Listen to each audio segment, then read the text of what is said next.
Hello and welcome to session 10 of my Pillars of Eternity 2 Deadfire Lorethrough. We are currently on the island where Tikawara is. We spent last session kind of talking to the people there. There's some weird kind of mystery happening. The chieftain and one of the residents went out somewhere and didn't come back.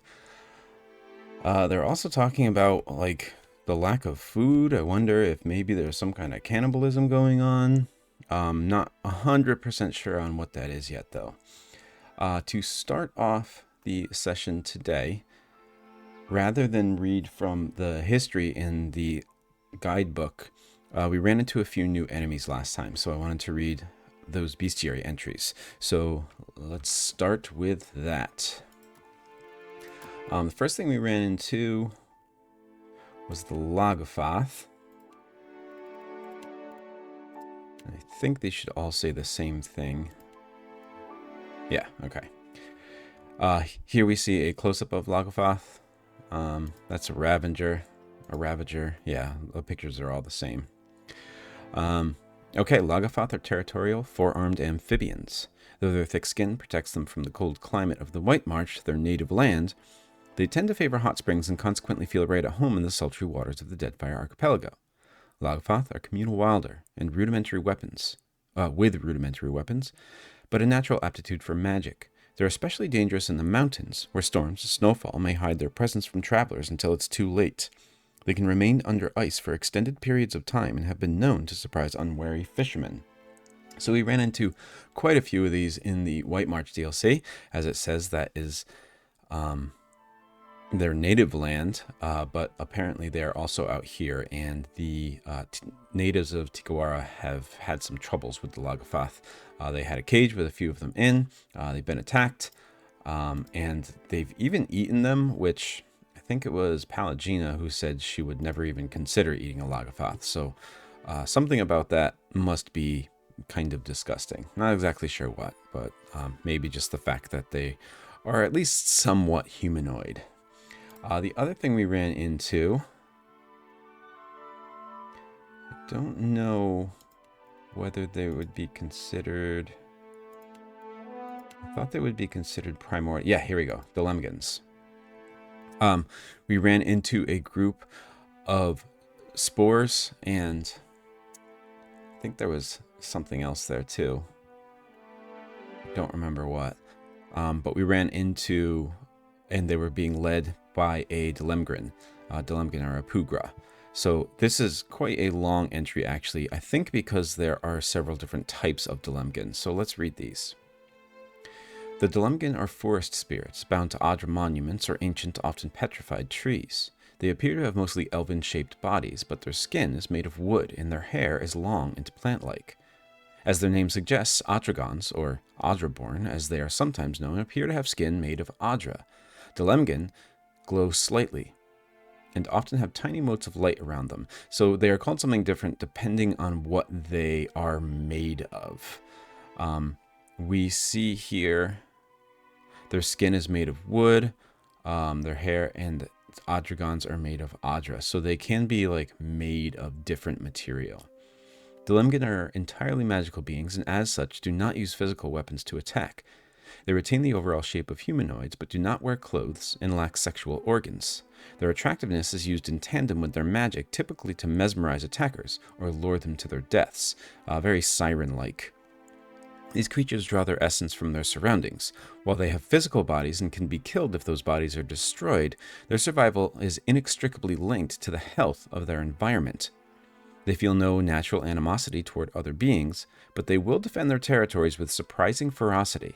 Delemgren may individually be more or less hostile depending on the well-being of their locale and whether kith they've previously encountered have proven to be dangerous or benign. They are traditionally friendly towards rangers and druids. Their spiritual link with trees has led to greater understanding of the link between rangers and their animal companions, though a definitive connection has yet to be made. Delemgren are a natural hindrance to large-scale development.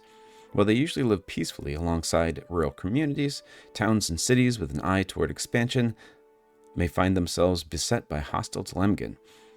While rural kith usually oppose the destruction of Delemgren habitats, city dwellers often support the notion believing that the Delemgan souls will simply reincarnate in other forests or back into Kith. So this was Delemgan, but I feel like we fought a Pugro, which is a type of Delemgan that has been, what's the word, like corrupted somehow, and they are much more hostile. I'd have to go and see if we actually, you know what, I'm going to check that right now.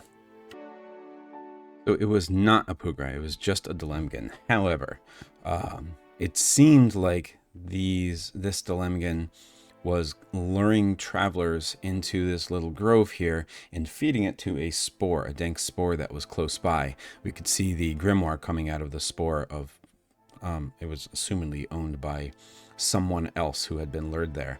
And I think that because she tried to give us a mushroom that seemed kind of sketchy. I don't know exactly what it would have done if we did decide to eat it, but it seemed kind of sketchy. So I thought when we were fighting it that maybe this was the type that was a little bit more hostile. Apparently not, although it does seem like it was just kind of a more hostile Delemgan. And after reading about this, I feel a little bit bad after attacking it, but it did seem like this Delemgan was, you know, not exactly one of the nice ones. And I think that was everything that we ran into last time. Oh, we ran into an Earth Blight. I think Blights are all the same. Yeah, because we've ran into other types of Blights before. And the Bestiary entry for them is all the same. Okay. All right, let's move on then. So we explored everything on this island except for this ravine right here, Hohina Ravine. So that is where we are going to head to start today's session.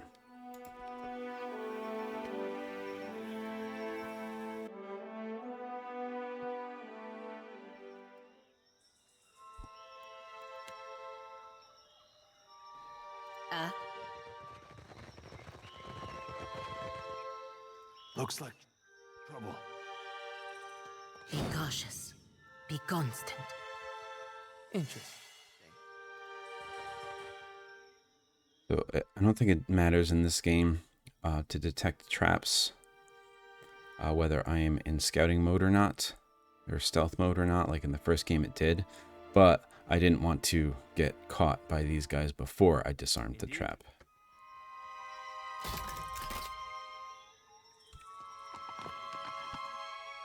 Stand together! For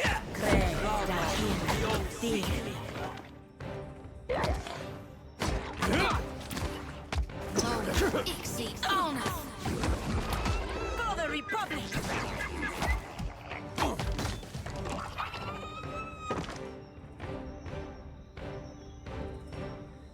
Of course. Clubs. And Tahiwa Snapper. Freshwater lakes and rivers of the Deadfire teem with these small voracious fish. Their name means razor tooth. Schools are known to strip even large animals down to the bone in a matter of minutes. They are easily caught, however, and receive similar treatment from hungry Kith. Sounds kind of like a piranha.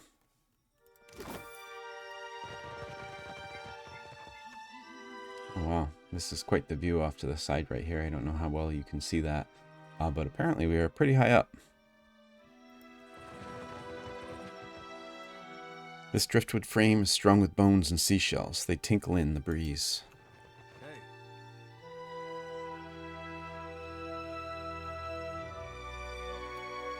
So you only have 2 here, but they are 2 levels above ours. We should be okay, hopefully. Oh, there's 4 of them. Well.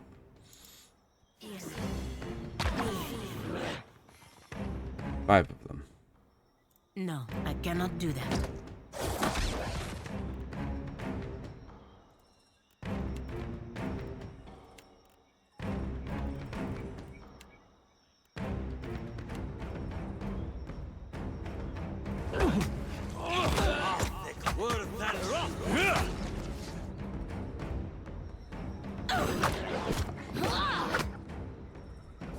Sidewinder is healing.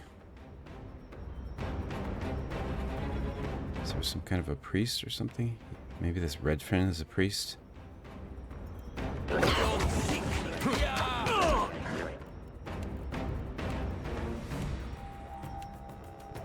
I cannot whack him any harder.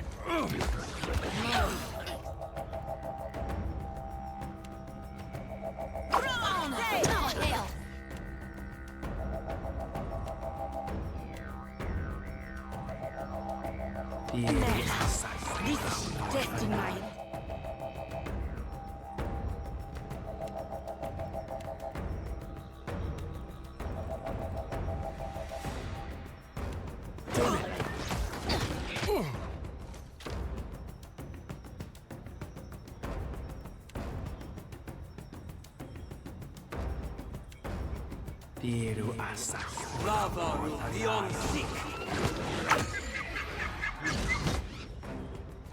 Hope nobody saw me.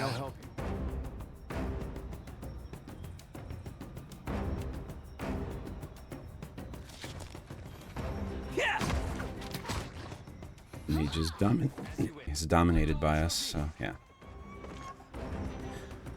Alright, so it was a little tougher than I thought it would be initially, but we got it.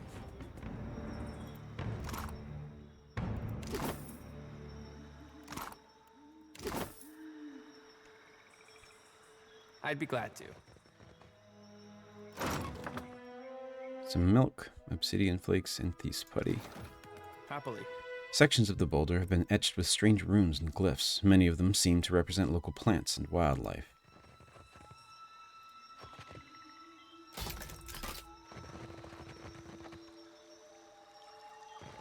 I found something over there.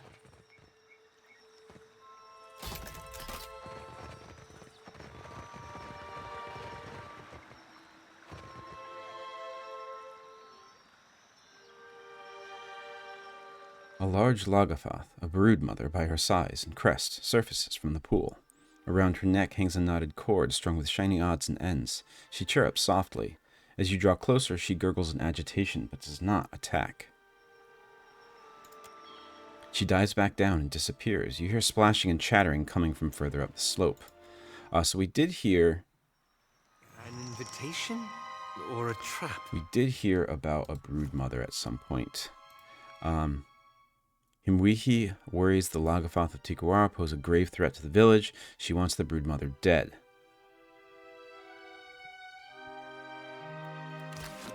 Okay. So they're not immediately hostile, though. Tread. Assassin Vine? And a Dolemgan? Oh. Kind of hoping he didn't have to fight that, but... This is...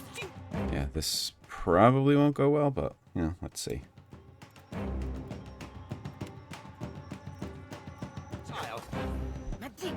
I lost it. Our dauntless Valian isn't doing so well. It's no use. Darkness flows and the light wanes. Threw mud up to my arm. Fight on, Joti!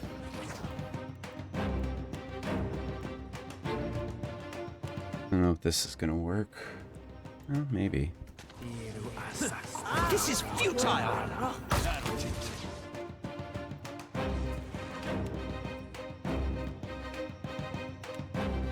Actually.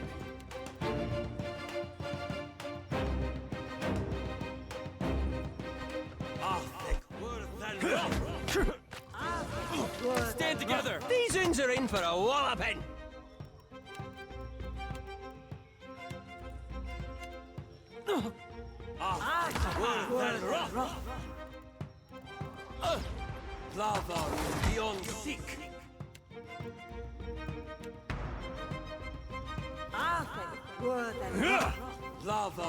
Nothing I can do.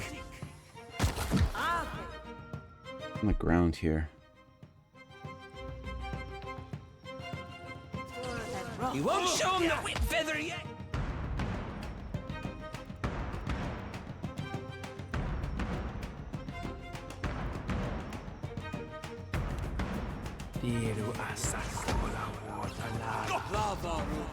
That's not very helpful.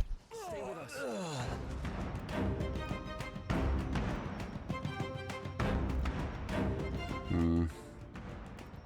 What do you need?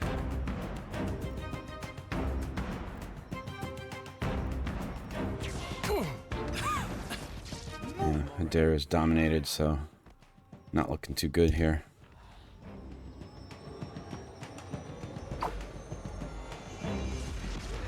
What do you need?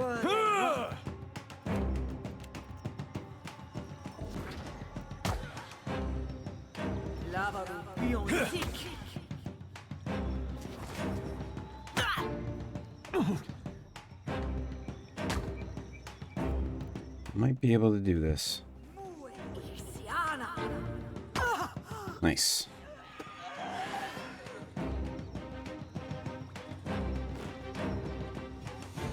Okay, so that was a jungle lurker and a Delemgan and an assassin vine that we fought. So we got some awakened wood here, some glaive berries. The glaive bush is widely hated by farmers. It's known for sprouting up in fields in large numbers, seemingly overnight. Small berries ripen and fall to the ground in a matter of days.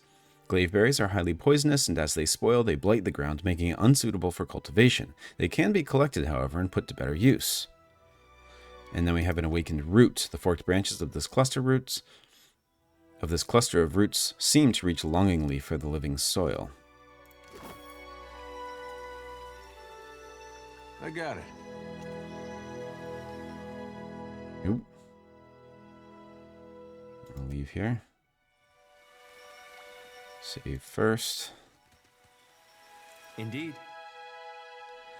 You find an old stone coffer, pitted and mottled by long exposure to the elements. The lid is cracked, but thick, woody vines like giant's fingers hold it in place. Let's cast a spell to burn them. The plants squeal and pop in the flames, giving off an odor that smells disconcertingly like burning flesh. They wither into scraggly, blackened strands. Yet no sooner have they shrunk than they quiver and twitch, beginning to fill with sap once more. You rip the lid from the coffer before they can regain their grip on it. You retrieve an antique bronze hatchet, pulling it from the coffer even as the vines feebly grasp at it with hungry tendrils. We got Beyond Seth. It is a unique hatchet.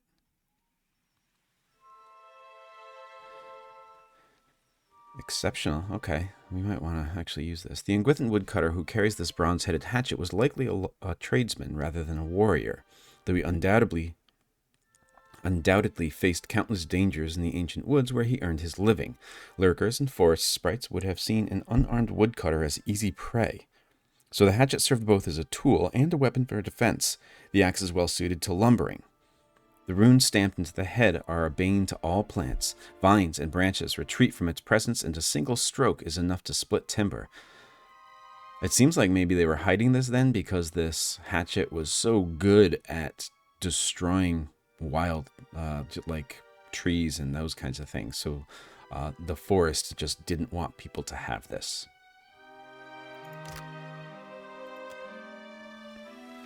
All right, let's see. I want to give that.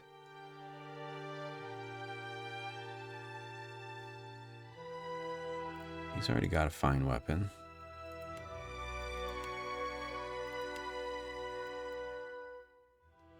I don't know who that would belong with just yet.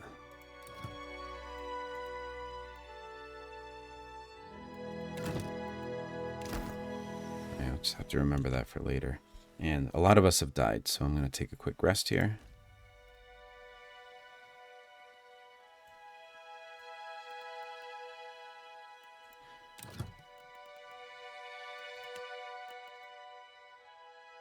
So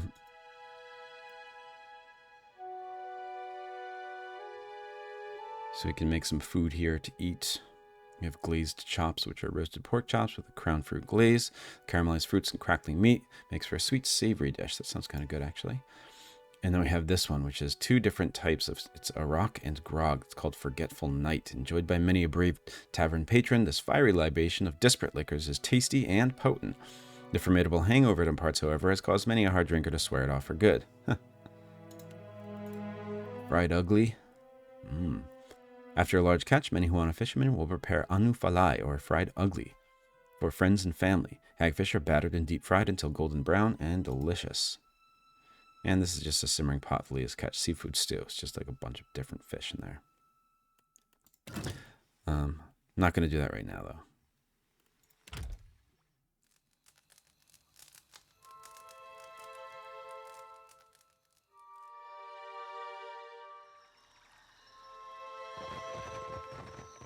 All right, let's head up to the Broodmother.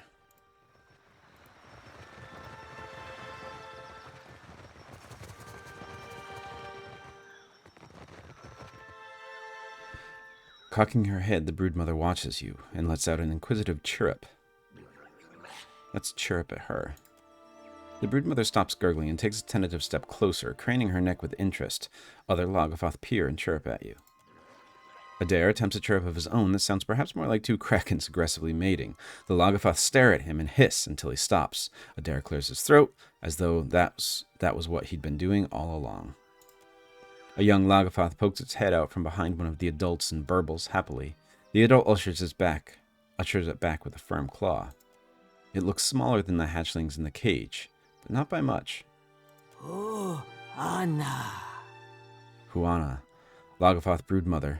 Observing the exchange, the Broodmother looks to you and lets out a plaintive cry. Anna. Sounds like she's trying to say Huana. Huana? Snarls and gurgles rise in volume. The other Lagafoth bare their teeth at the name. Oh, Anna. The Broodmother hisses. Her attending warriors brandish spears, clubs, and blowguns. You hate the Huana. I recall when you picked up ancient Engwithan, but this? Hatchlings. So I'm guessing that the Lagafoth they have in a cage at Tikawara are like this Broodmother's hatchlings. Because I'm a cipher, a flash of anger and pain from the Broodmother's mind strikes yours like a gust of heat. Your power enables you to peer into her memories. You see Aomawa, huge and terrible, pushing the Lagafoth deeper and deeper into the jungle. The Aomawa's language is an unintelligible roar to the Broodmother, but she sees their aggression written in the corpses of her fallen kin. She also sees the invaders rounding up her hatchlings and driving them back to their wooden nests by the beach. Many claws tighten about weapons and tails lash in eager hypnotic rhythm. The Broodmother watches you.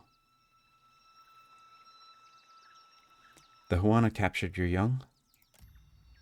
With your keen intuition, you hear the syllables in her gurgles and read the desperation in her rapid, darting movements. She screeches with emotion, rocking her whole body back and forth. Her bristling fin flashes like a blade. The other Lagafoth bare their teeth even whiter. Turning her attention from you to the formation of Lagafoth, the Broodmother hisses and flicks her tail, gesturing down toward the bottom of the ravine, toward the village. The others bob their heads in agreement. Oh, Anna. She turns back to you and growls.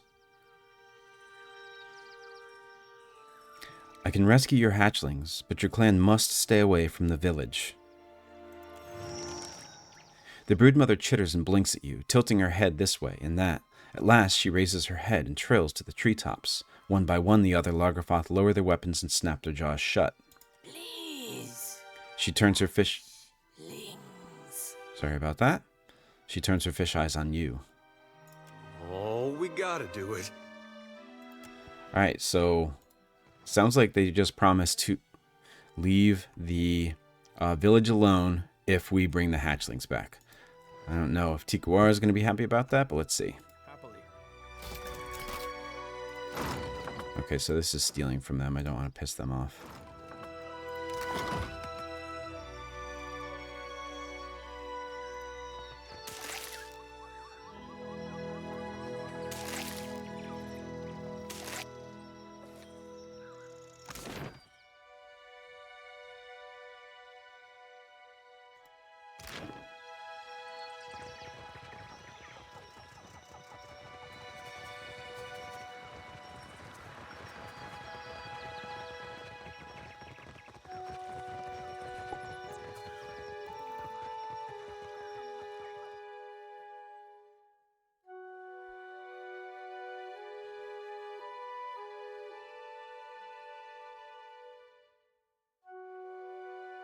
So let's head back to Tikawara and see what they say.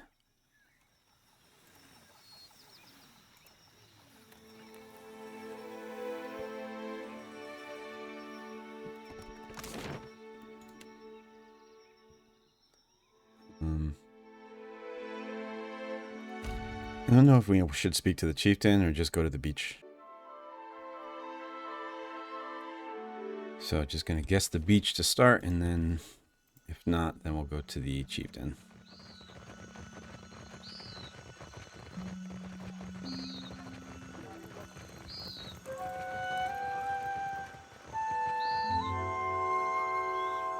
You need something?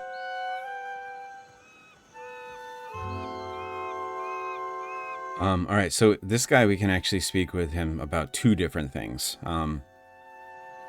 One is the guy who was strung up further up in the village was caught stealing a kuiki fruit, which I think just means he was eating more than his share as a reparo. So we're trying to find out what exactly happened with the kuiki fruit. We can also ask him about the hatchlings. So let's start with the kuiki, and then we'll move on to the hatchlings. Ikira. He pauses and stares at you with wide eyes. Tamau was creeping around the drying hut where we stored Kawiki for the ceremony, north of our Ranga's home. He tips his head to gesture away, holding your eye contact all the while. I grabbed Tamau by the wrist and dragged him to Makumu. We found all of the Kawiki were gone. The snake brought this on himself, I say. Now Makumu will deliver him to Tangaloa's maw, where he belongs. Did you actually see Tamau with any kuiki? Ikira, it is as I said. Tamau was near the Kawiki hut. He blinks at you. A bead of sweat rolls down his brow. Stuffing his face, I say. And if he will not admit it in this life, he will pay in the next one. You look awfully nervous, Pakeho.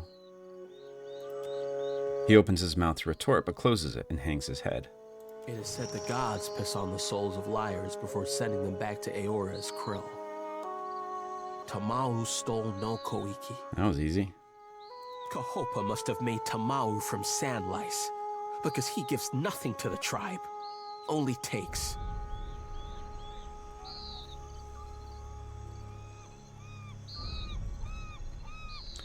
Tamau isn't the one implicating an innocent man. Tamau is as innocent as a skulking tidepool worm. So, he framed Tamau because he thinks that Tamau is kind of a loafer. He hates the tribe. Pity and charity fill his belly and shell pouch, and he has not strained a muscle to serve anyone but himself. Pakeho balls his hands at his sides. Knowing this does not bring the Kawiki back to the drying hut, but it will help to heal the tribe. Would Mukumo accept your attraction without Kuiki to prove it? No. He wants the Kawiki and the guilty. So do we all, I say. I cannot say if the true thief covered their tracks, since Mukumo never looked for clues. Pakeho shrugs and calmly brushes sand off his foot. Okay, I said he framed him. Apparently not. They actually were stolen, and he just assumed it was Tamau because he saw him near there, and he doesn't like him. But the drying hut? Ikira, in his sandals, this is where I would look. Okay. I need to free the Lagafoth hatchlings. Are you crazy? Then Himwihi will go and blame me. His burning eyes meet yours. You see the woman at the trading post? The angry one? He grabs your arm with a strong, sticky hand and points across the dock to a scowling woman who stands with her arms folded. She will have my corpse for bait if you do this. Why would she blame you? She despises me. How could disaster not be my fault? He snarls. Besides, the Ranga will bury her at high tide if she so much as insults you. Or any foreigner. At least go and see her before you release her prizes. Then, maybe I find some other place to be until her anger cools. He lets go of your arm, leaving behind a few glimmering fish scales. Farewell. Okay, so we got a few things from him there. Let's go talk to Himwihi first.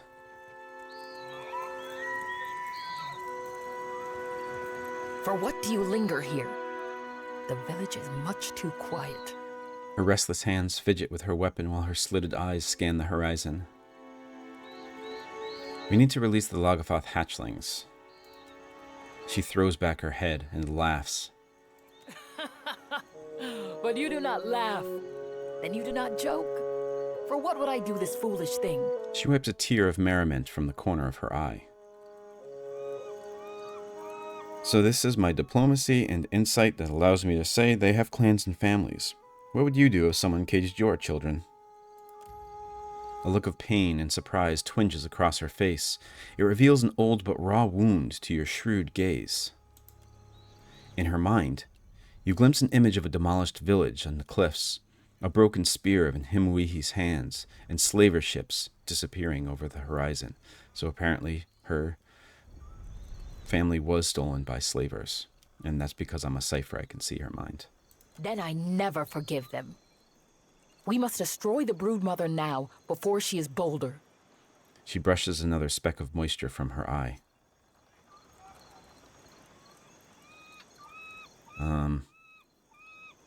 She still wants to destroy the broodmother. Alright, let me try to ask about the Logothoth hatchlings again. For what do you say this again? You want them to leave you alone, right? Release your young? Release their young, and they will. They are animals. They hunt where they smell food, and they smell food in our village. She leans forward and speaks slowly, as though explaining this to a child. If I release the young ones, then they attack when they grow big. I hope they don't wait that long. I want to see them attack when they're little, with those tiny claws and fish teeth. Then raise your hand to the little ones, and see how they fight back. She stares down at Adair, as a look of horror overcomes him. Logothoth are reclusive by nature. They would avoid the village if you did not have their young. When they ran from me before, I thought it was only my weapon they feared. She laughs again, but tapers off into a pensive silence. But suppose you are right. Then I do not have to suffer their stench. Take the key then, and yell for help if anything goes wrong. She passes you the key with one hand and hefts her weapon in the other. There we go. We got the Logothoth cage key. The tarnished bronze key will unlock the Logothoth cage in Tikawara village. Farewell. That also reminded me that we fought a new enemy in the Forest Lurker.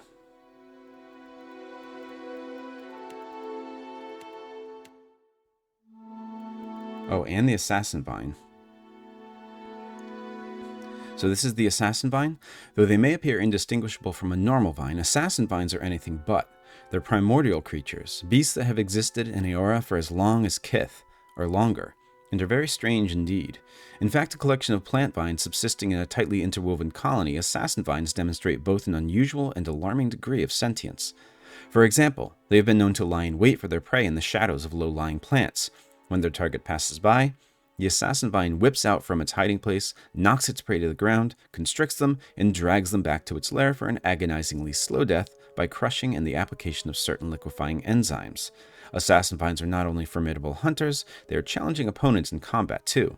They prefer to crush their adversaries to death, and if their foe is out of reach, will settle for tearing thorns off their own body and hurling them at their opponents. What lies at the heart of an assassin vine nest, as yet, is a mystery. None who have been so foolhardy as to attempt to find out have returned alive, let alone in one piece. This is a new enemy in this game. So here we see the picture of the assassin vine. And when we were fighting this, I meant to point it out. You could actually see its body was underneath the earth as well. You could see part of its outline underneath the ground. And then we also fought a lurker, a jungle lurker. Lurkers are comprised of a colony of several different species of parasitic, carnivorous plants and fungi working together to hunt a common prey. As a whole, they stand nearly 10 feet tall and vaguely anthropomorphic body, comprised of vines, leaves, roots, and earth. The coexistence of so many separate organisms makes them hardy and difficult to eradicate. It's usually best to sever the parts that enable locomotion, or, should their victim possess fuel and lack finesse, to simply light the entire colony on fire. So it sounds like they would be weak to fire then. I don't think there's any way to, target body parts in this game, though. While the means by which lurkers form remains something of a mystery, some speculate that they form when certain species of flesh-eating plants come together in a common host, such as the hollowed-out victim of dank spores, and that they achieve locomotion once sufficiently colonized. This theory is supported by the fact that many lurkers contain bones and other remains riddled with roots and spores when cut open. Lurkers are notorious for hiding in plain sight, often waiting motionless against the trees and underbrush to ambush their prey. They appear to hold a rudimentary intelligence and are at least sophisticated enough to store food. It is not uncommon to see several unconscious victims tangled in a lurker's vines to be saved for later feeding. So we're seeing a nature here that works together. If we take everything we've seen on this island, we see that a Delemgan would lure victims in. As it said, it was I compared it to a siren in other games where they kind of lure victims in, and they would feed it to the dank spore, who would be able to feed from its body. We saw the grimoire hanging out at the bottom of that dank spore. It was probably from somebody who was killed, and then it seems like those remains eventually come together to form a lurker. So we see a lot of things intermingling with each other.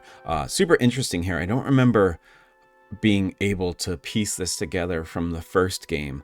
I don't know if it was there and I just missed it, or if there's just a little bit more information available in the second game that shows how these things are all working together to create a kind of unified, I don't want to say front, that sounds like military. It's like it's just like a natural way to thrive, basically. Super interesting. Anyway, to me anyway. Okay. So let's go free those Lagavoth.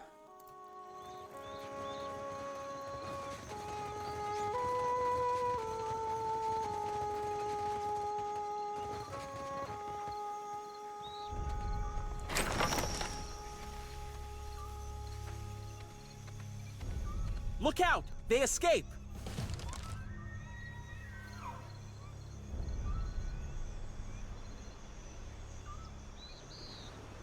Oh, here's the broodmother.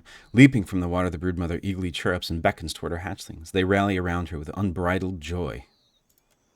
She lets out a low-pitched warble when she sees you. The broodmother makes a show of removing her necklace and laying it on the sand, then gesturing from you to the necklace and back again. Chirruping and waving her crest, the broodmother and her hatchlings dive back into the ocean.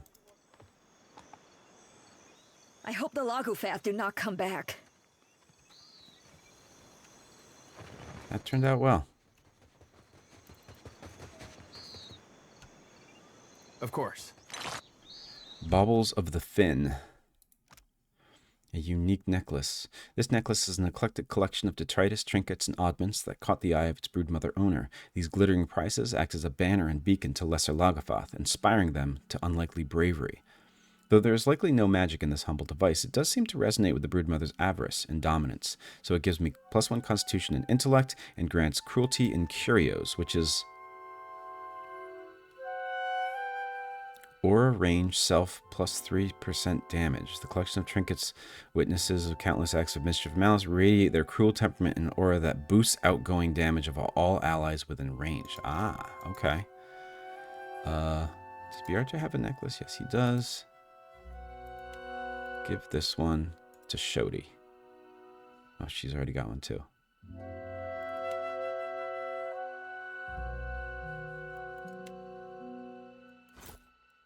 So, Palagina. Okay. You are too kind, Watcher. I accept. Oh, we missed the cat. Miri. For what do you follow me? Okay, we didn't see him before. This is Rongi.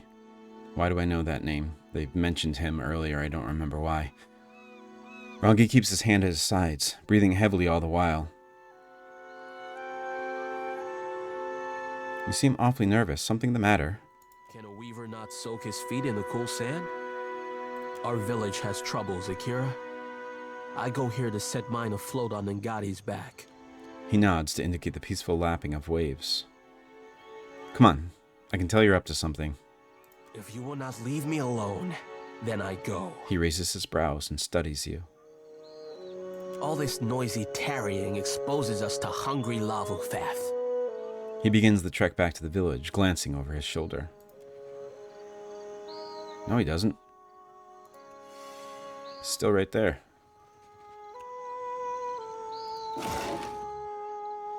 Here's the dried kuiki fruit.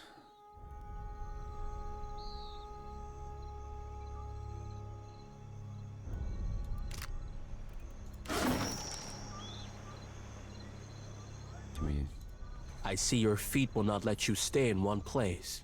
Care to explain this Koiki fruit I found on the beach? He blinks at you, his mouth falling open. At first, it seems like he's going to protest, but then he simply hangs his head in surrender. I stole the Koiki, not Tamao. He winces. Ruanu would have us waste our last Koiki on a ceremony to the gods. I say the seeds must be harvested and planted. He nods, resolute on his point, even as he eases back. So I hide them by the shore, where the sun warms the sand just so. And I wait. Storing fruit in a moderate heat source. Not a bad way to ease the seeds open. Ikira, do you cultivate? His eyes swell open with hope. Koiki is tough, stubborn. It does not surrender without a fight. I let Amira's hot breath warm the heart of the seeds and tell them to grow. So why frame Tamao? Why not explain it to the chieftain?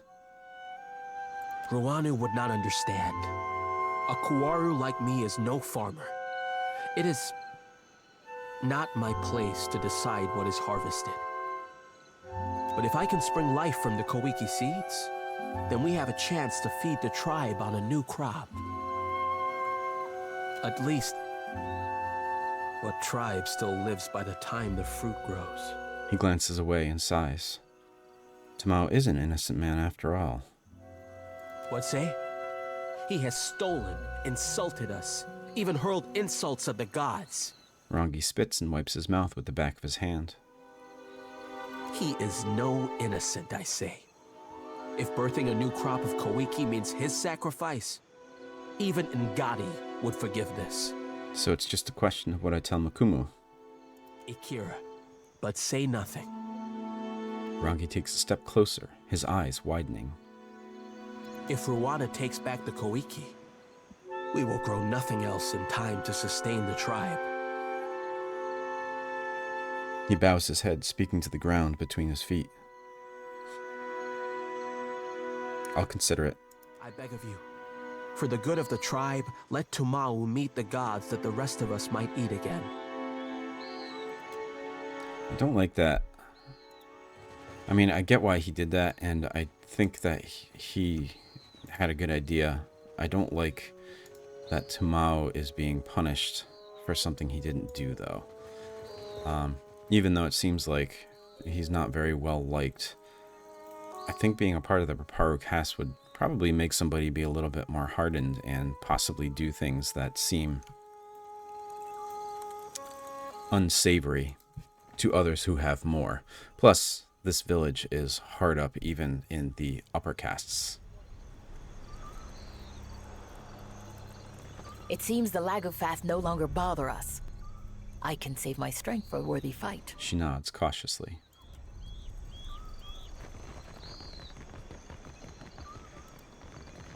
All right.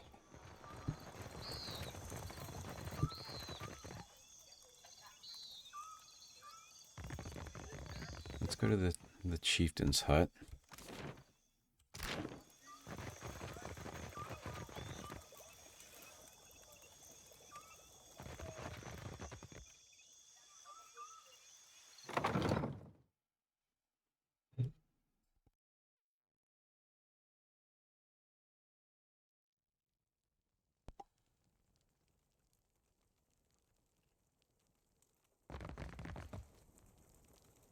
Whatever you need, you must only ask.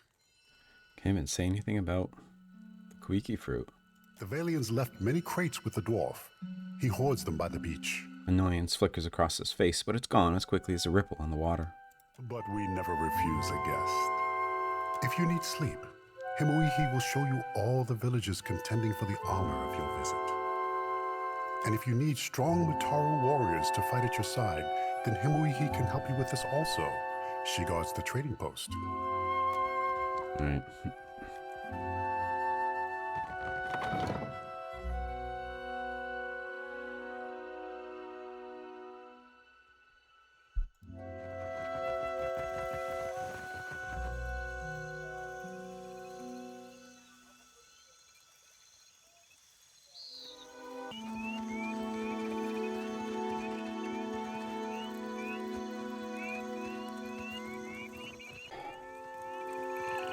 Yes.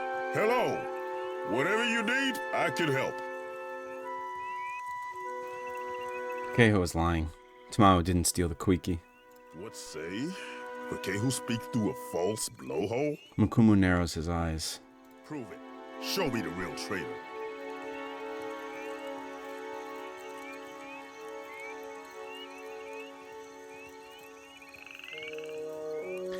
Alright, I am hoping once I tell him that Rangi was hiding them on the shore, that I can convince him to plant the seeds rather than eat them. Let's see. The dagger bobs in Mukumu's hand, his pinched glare hovering on Tamao. Akira, this is true? Why would Rangi do this? He wanted the Kuiki seeds to sprout. What say? He thinks a Weaver knows better than the Ranga what to do with our fruit? His grip tightens on the hilt of the dagger. Two traitors. But only one deserves death this day. Resolved, Mukumu nods to himself and presses his lips together. Without another word, he passes you some bottles and shells.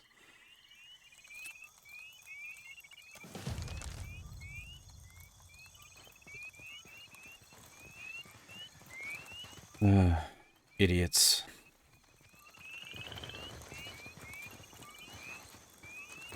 I understand that traditions are important and blah blah blah, but when tradition is causing harm, then there is no good reason to continue that tradition.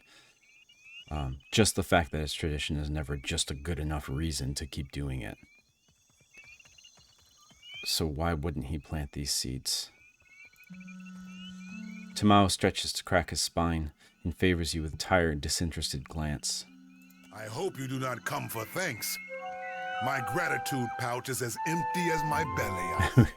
We can slap him for a minor positive reputation in the village. Just checking in on you. You could have done that from afar, I say. He snorts derisively and focuses his attention elsewhere. Farewell.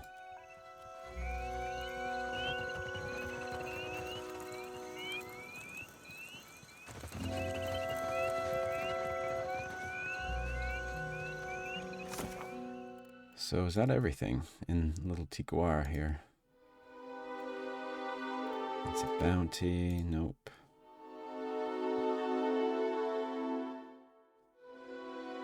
Oh, while I was in the Brass Citadel docks, I forgot to look for Botena, who stole those gloves from the dark cupboard. Oops.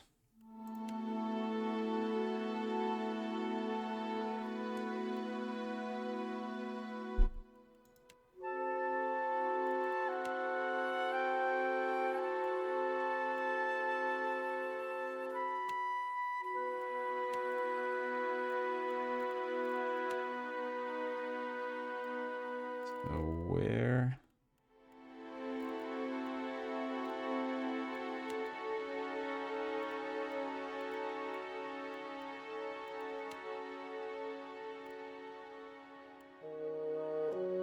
Oh, so this is done, yeah. Okay.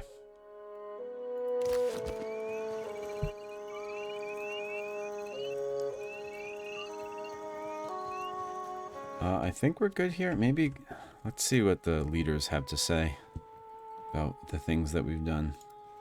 For what do you linger here?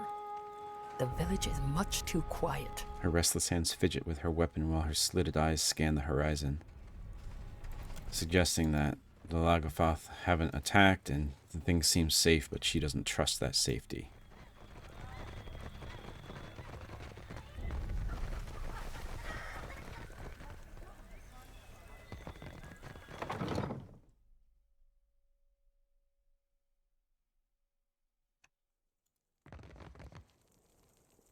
Whatever you need, you must only ask. Okay, nobody says anything.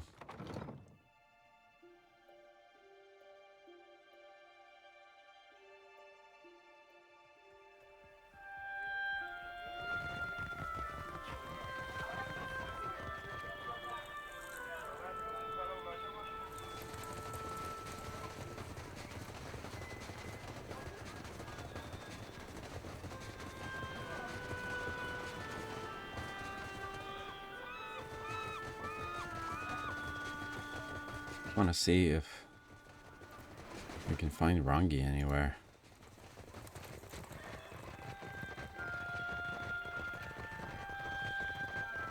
Oh, here's Makumu.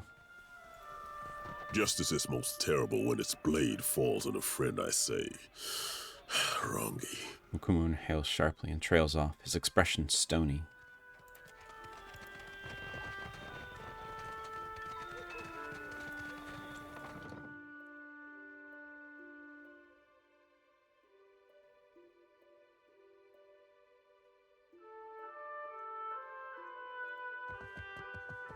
The gods give answers.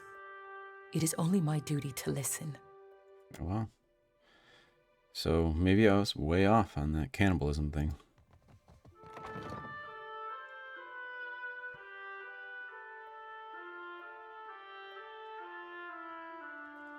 One more person. I want to talk to that dwarf, and then we'll head out to the ocean.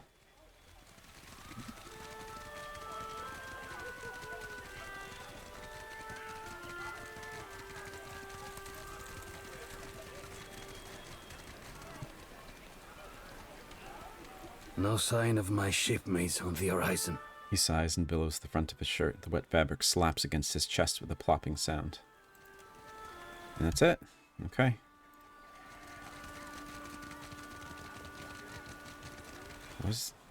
Did I just not see this before?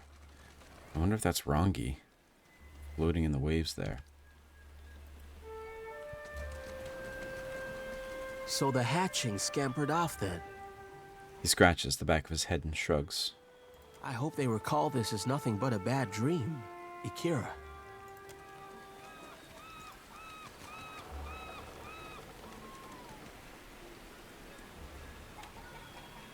All right.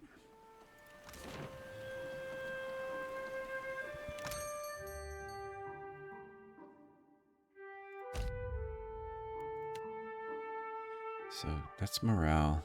So maybe I do want some of this.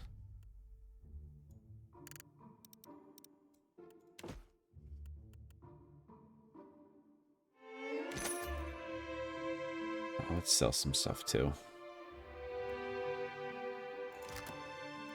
And leave by sea.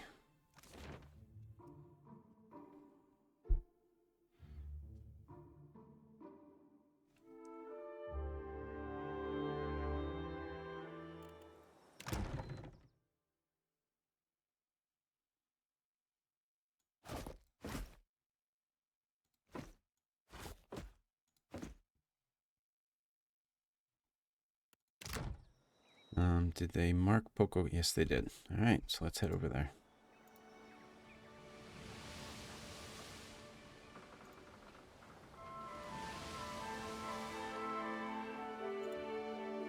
Here's Poko Kohara.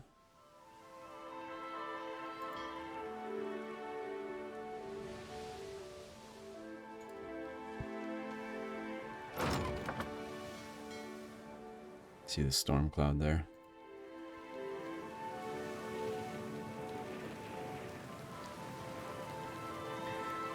A junk bobs just offshore, its hull is scored with deep gashes above the waterline, and parts of the stern are burned to cinders.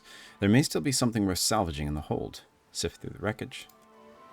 You take some time to explore the wreckage. Find nothing of value. Continue. We got brass teo. The base currency of the kingdom of Rawatai is the brass teo. Though the coin bears no resemblance to a hand, Rawatains named the coin for its ability to pay for goods and services after a common saying, "The hand performs the labor." That's a pretty good haul right there, 697.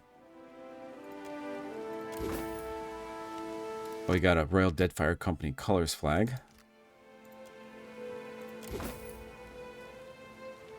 15 ammunition. A pry bar.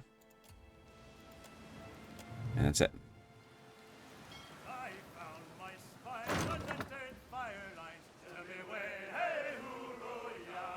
Got reagent.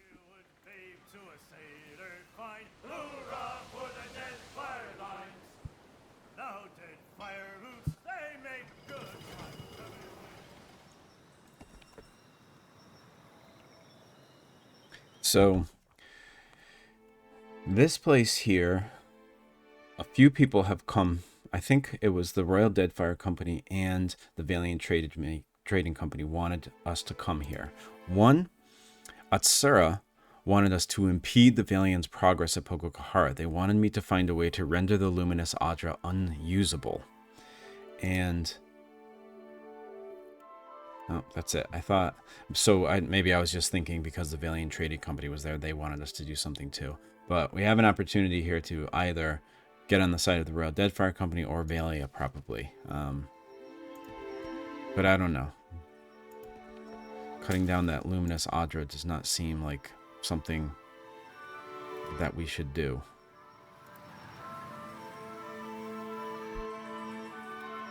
This is Kabara Reiku's shrine. You notice a small pavilion containing a large weathered statue of stone a little ways off the path that appears to be Hohina's shrine. Search the surrounding area. The area around the shrine is clear and may prove to be a good place to rest. Approach and identify it. A pair of stone eels twist up the sculpture. Each eel's mouth clings to the other's tail, creating an unbroken circuit. It portrays Rakuhu, the Hohina's rendition of Bareth. An inscription runs along the shrine's base. Some flee, others fight. Rakuhu consumes all. Pollen and dirt dust the statue. Its grass grows wild at its base. It seems some time since the shrine was tended.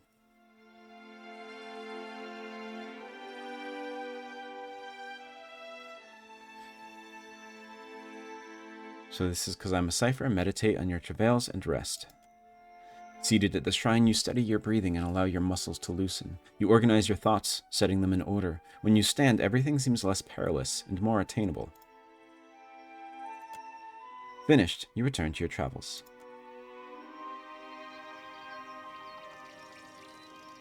See if I can find out what that did for us. No, I guess I have to go somewhere.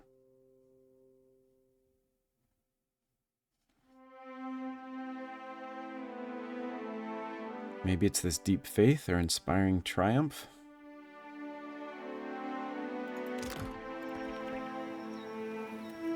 Alright, here's the Poko Kohara ruins.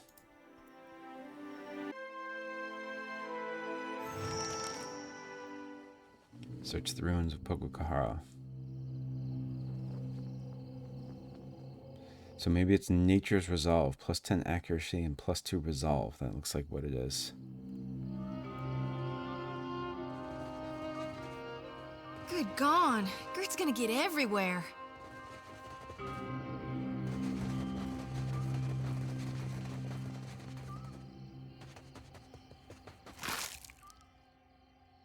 Maybe a hatchet or a battle axe, maybe. Hey. Some desert worms. Jeez. I always forget that there's always gonna be more.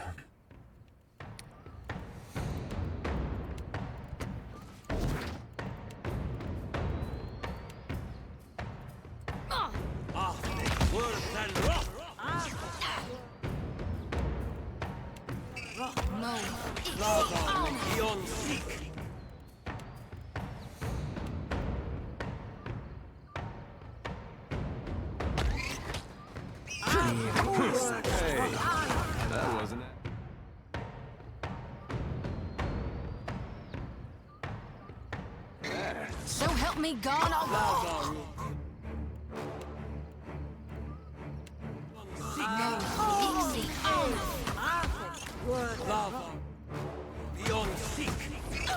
Stand together. Can't make a dent.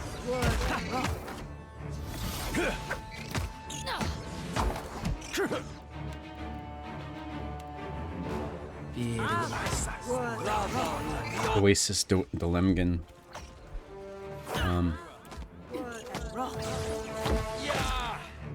So it's desert worms and Oasis Delemgans. So it looks like they're made of sand, maybe. Pyrite, leathery wings, scoria, and Indeed. a fang. A desert worm hatchling pet, plus 5 to all defenses against ground attacks. Certainly.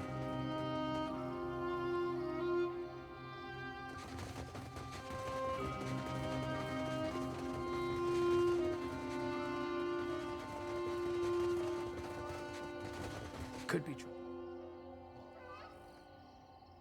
Got some Zorops here.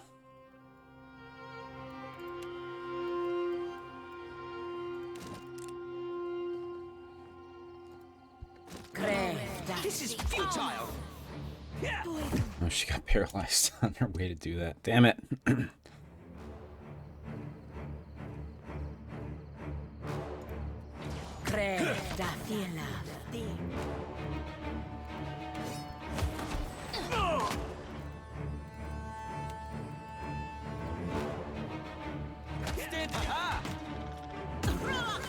I cannot whack him any harder.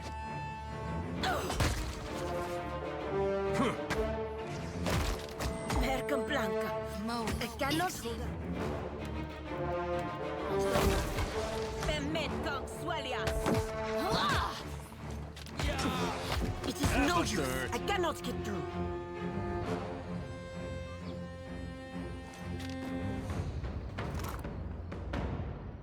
Alright, got some spears. I think, have we fought Zorops yet this game? They're extremely common.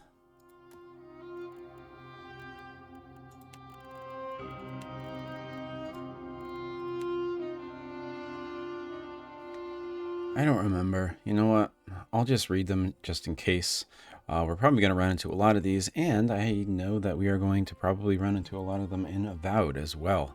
The one thing that we've seen fighting in the trailer that's been released so far is a bunch of Zorops. So, Zorops are reptilian humanoids about the size of Orlins. They adorn themselves with the bones of fallen enemies, mostly Zorops from rival tribes. They also have an affinity for large feathers, which they hang and pin on their attire. Zorop skin tones can vary from light green to a rustic brown. Their elongated snouts, which make speech impossible, and overly aggressive behavior have hindered them from communicating with the more docile races of the world. They live in secluded tribal territories and are known for ruthlessly attacking anyone foolish enough to cross their path. And you know what? As I am reading through this, I remember that we went into that cave that had like a mother Zorop, and we have somebody on our ship that actually is a Zorop. So I have read that before, so you don't have to read much more now. But there were worms here. Zorops often are around some kind of dragon tribe, or maybe a wannabe dragon or something, so I wonder if there will be a drake around here. Over there.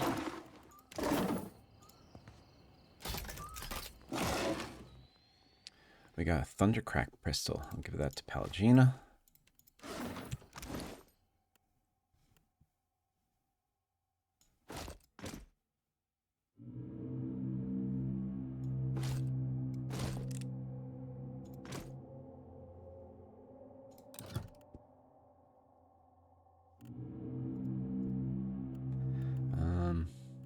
What do all these do? Kind of expensive.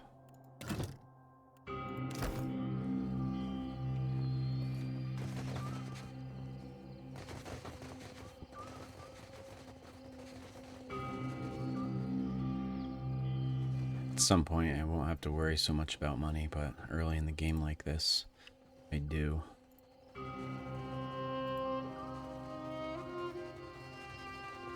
There. We have a sand blight over here. Overhead.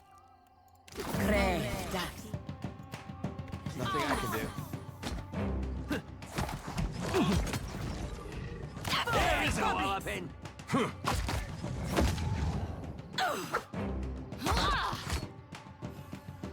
Lava beyond seek. Wouldn't mind a fine sword for Pallegina. It's a primal wind. A whirling cloud of smoke and air flashes with occasional bursts of energy.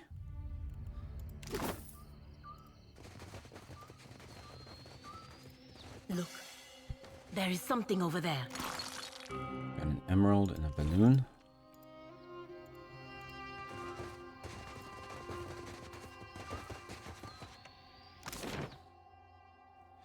Alright, so that was the Zorob camp, that was the oasis, and we have an obelisk over there that I think we forgot to look at.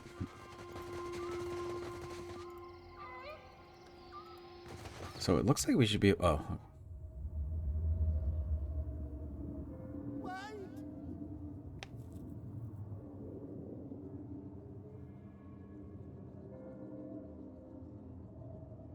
Up! Up! It's coming! I'm sorry. Apretta, inside!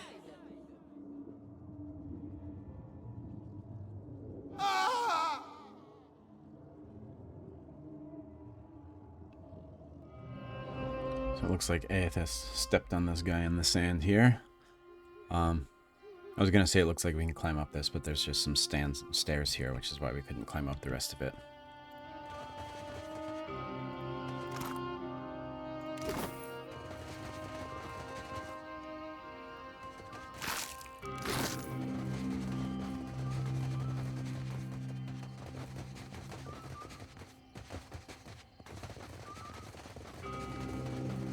So Aethys just coming here, I feel like he's more one of the more benevolent gods, but we see he's just like kind of stepping on people, using their souls and everything. He doesn't have the same thoughts on life, but God doesn't have the same thoughts on life as a mortal person would. So we see him being kind of flippant about this. This weathered stone well seems fairly old, though you see fresh signs of excavation in the sand around it. A rope dangles over the side, trailing down into the darkness. Pull up the rope. Hoisting the rope is surprisingly easy. The reason for that soon becomes clear. Nothing's attached at the frayed end of the rope. Toss down a pebble. After a few seconds, there's a splash. Send someone down the rope. Oh, I should probably send Adair, but it doesn't look like he's close enough, so I'm going to leave and then try and get him a little bit closer. This looks downright hospitable for an abandoned campsite. An expedition from the Valian Trading Company abandoned their camp here. Everything appears to be intact. Alright, let's try this well again.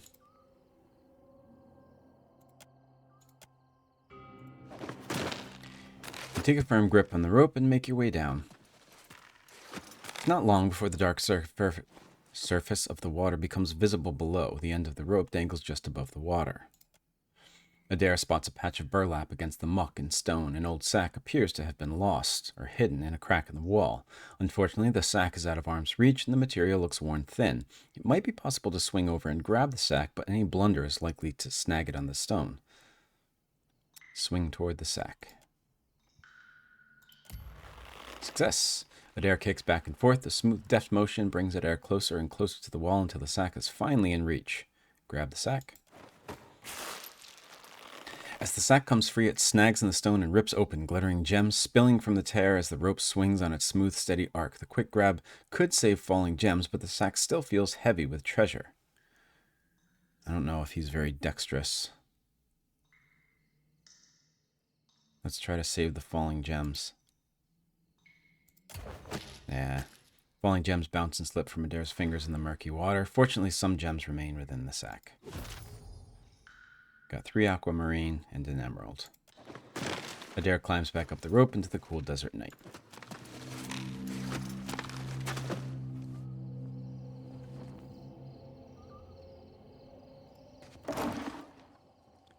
Rice wine and repair.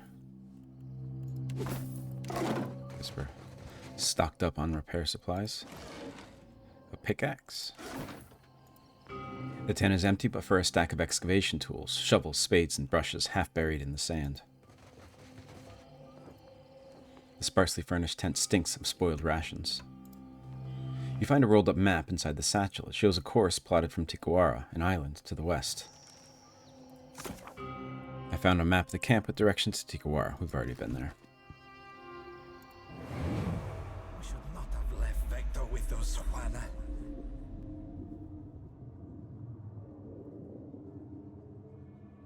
Then swim back to Tikawara. We will take your share. So this is Vector's crew here.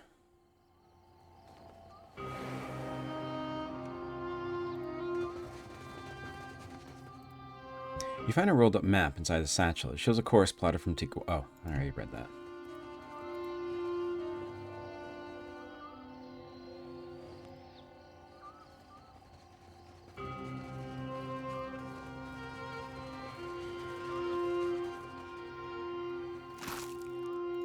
Currency? Someone's. Sand grubs, huh?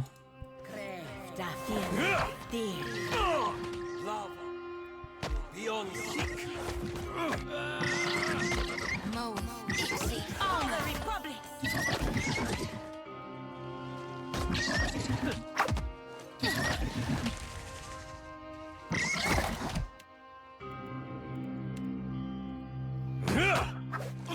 That's for my friend. Worse than rough. Stand together. Lava beyond. These guys can, like, burrow. Come up in a different place.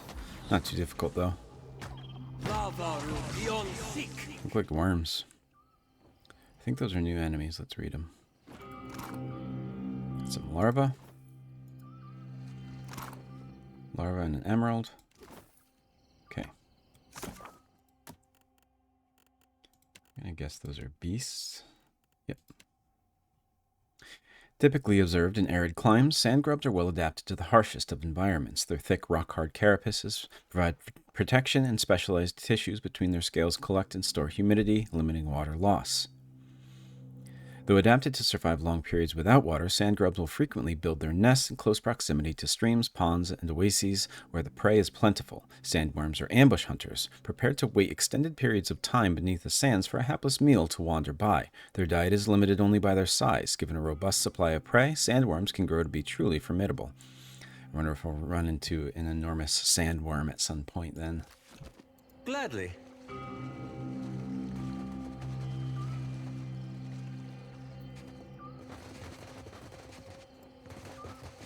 This is the obelisk at the beginning. The obelisk is covered in Engwithan runes. Beware, the gods punish trespassers. I think we can read that because of the events from the first game. We learned how to read Engwithan.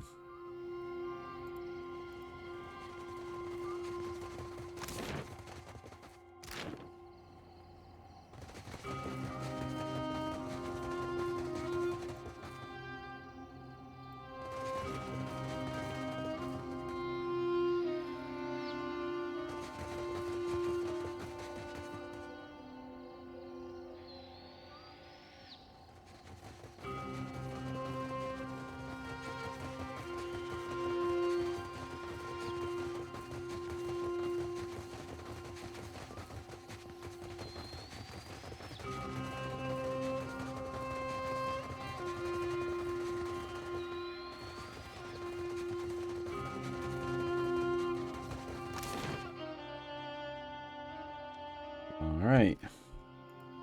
Time to head into these ruins here, it looks like.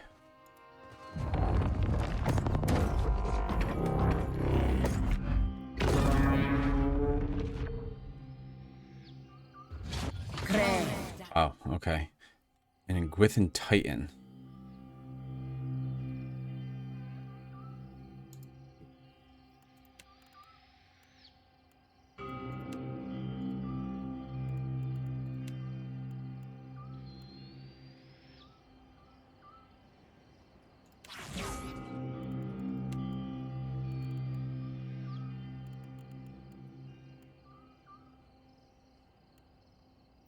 See, resistance to dexterity, might, and resolve afflictions. Immunity to resolve afflictions. Did it tell me?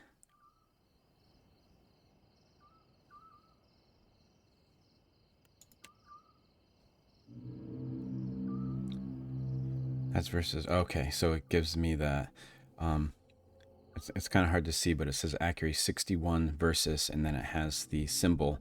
I believe that brain symbol is for resolve, or maybe that's intellect. Yeah, that's intellect. Okay.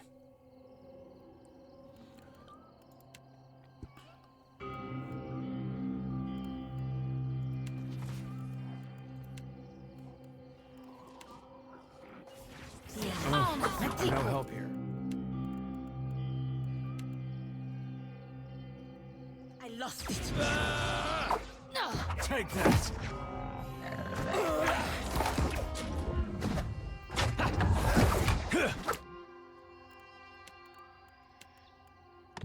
No, I don't think Palgina summoned her.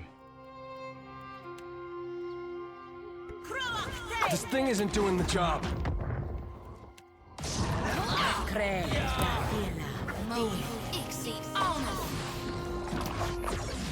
Oof.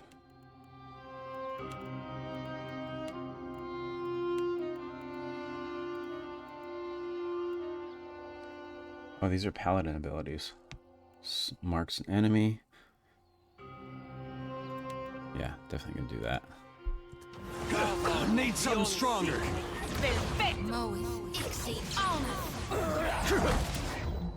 Oh, picked up Paladin or Adair and threw him down.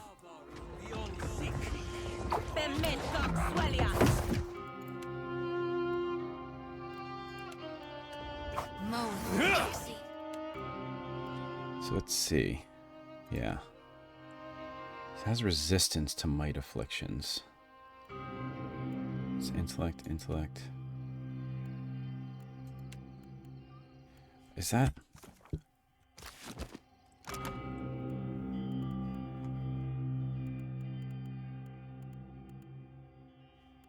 Yeah, so that's intellect, and he's got a resistance to resolve affliction, so I think I can attack his intellect.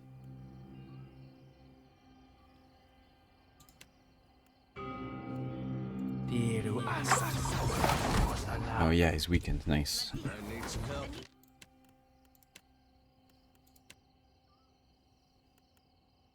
Try something else.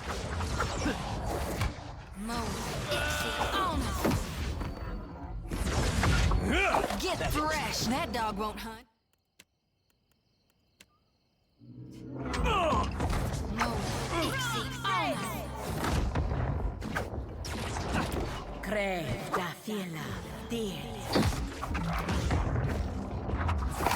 Alright, there he goes.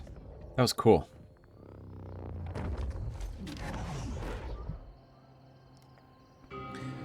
So, we got Adraban, which is white Adra. Precious stone found in some formations of Adra. It sometimes appears immediately adjacent to copper conductors used in Engwithan structures. It has a luminescent white color with pink and violet striations running through it. And some jade, some living steel, living iron, and binding copper. So let's see. Is that just considered... Oh, this is an Engwithan creation. An Engwithan Titan. Based on their quality and the locations where they were first discovered, animancers theorized that Engwithan Titans were fashioned to guard sites of vital importance. Their longevity and state of preservation would suggest that a Titan's vigil has no ending condition, in that they were simply expected to maintain their orders until physically no longer able to do so. Animancers who have attempted to uncouple Titans from their directives swiftly learned that the ancient commands are hardwired into the Titan's very being, and that no manipulation will be tolerated. A core of glowing Adra rests in the Titan's chest. This channeler of spirit energy either houses a very old and stalwart soul, or possesses a means of replenishing itself. Animancers have used this example to bring Animats to a semblance of life and awareness, but their results lack the consistency and capability of Engwithan craft. So, this has been sitting here guarding this ruin for maybe thousands of years, but that also means that there might be something very important in here.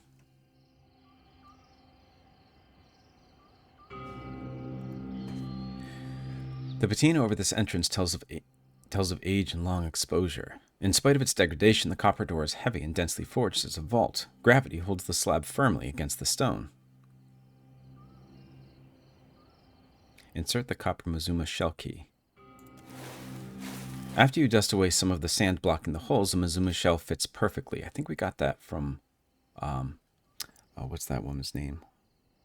Mui or something like that in Tikawara. You turn the shell to the right. The resistance it encounters quickly gives way to the sound of the gears turning behind the stone. The door slowly rises. Or maybe we got it from Vector the dwarf. The opening discharges a breeze of stale air and something else, a feeling which emanates from the yawning darkness that makes your every hair stand on end.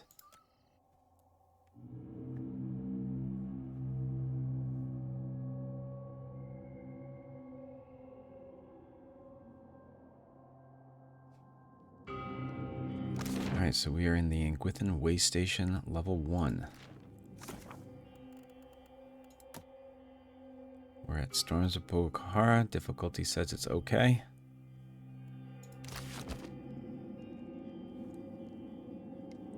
Alright, let's find out what's in here.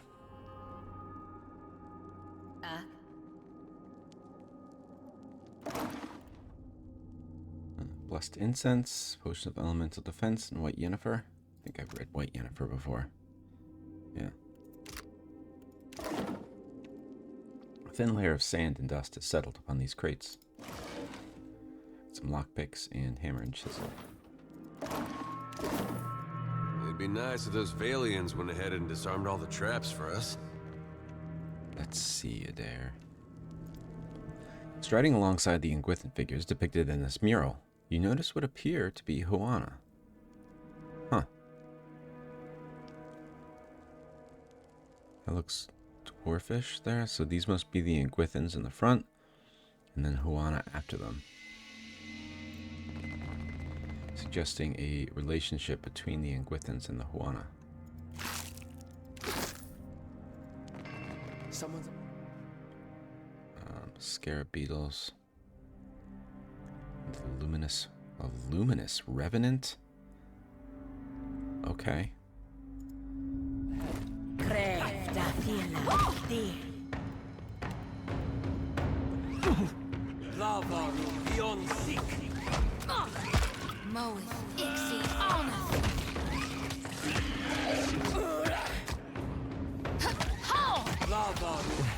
Not exactly my area of expertise.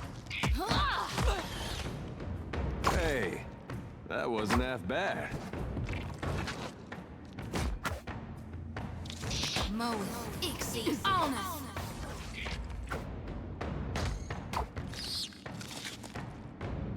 Alright. Let's see if it says anything about a luminous revenant.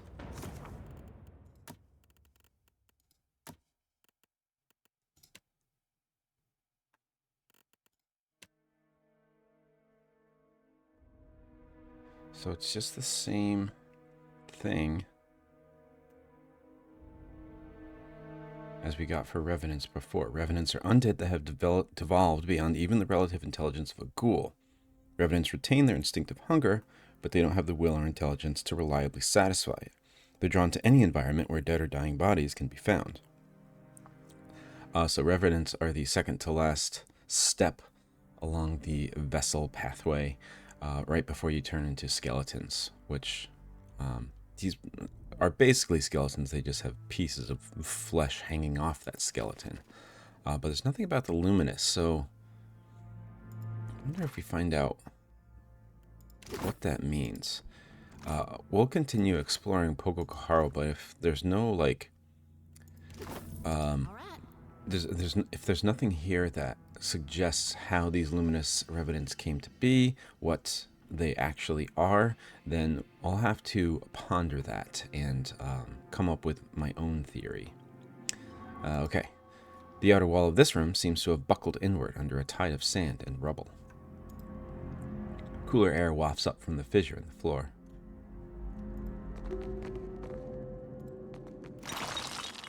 Jade. Indeed. Spark Crackers and Monsters of Deadfire Archipelago. We have read that book.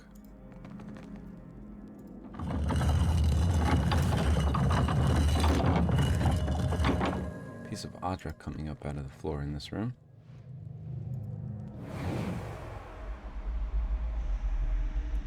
You pushed her! Merle, she came after me.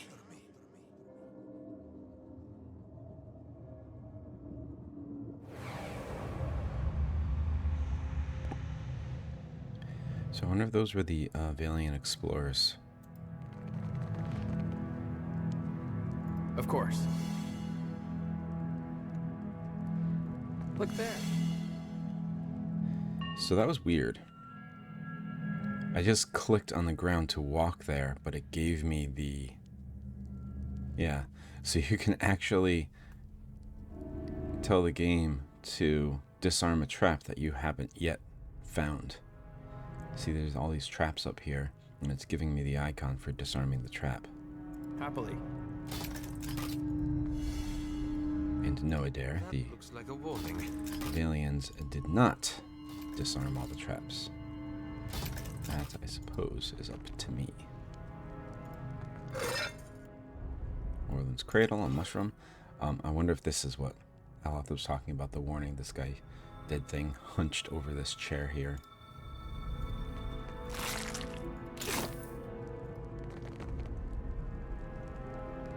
Look. There is something over there. Of course.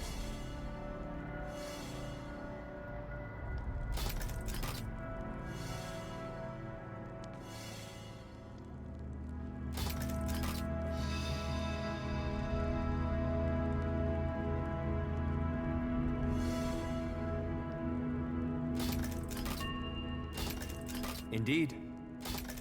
Or maybe this is the warning, the skeleton pointing at something on this mural here. Interesting.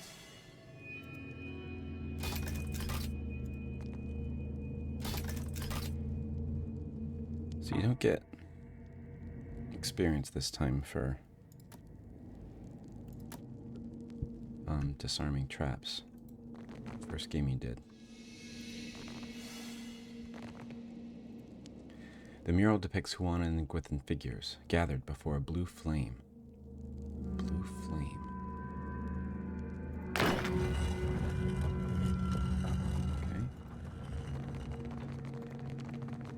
I was expecting just that to be a hidden stash, but apparently that opens a door.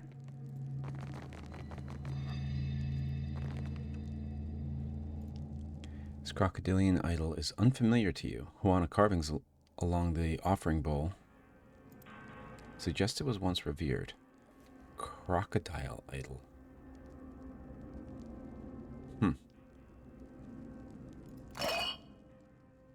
Walls wind. Engwithan bracers. Hand armor. Resistance to dexterity afflictions. Though made of wood, these arm guards have been hardened over the ages to be as strong as steel. The edges of the bracers show no sign of having been tooled or lathed. Presumably, they were grown into their final shape before being preserved through a long-forgotten alchemical process. Huh. And a balloon. A gem. Oh, I meant to give that to... I think I want to give that to Adair. Oh, you shouldn't have.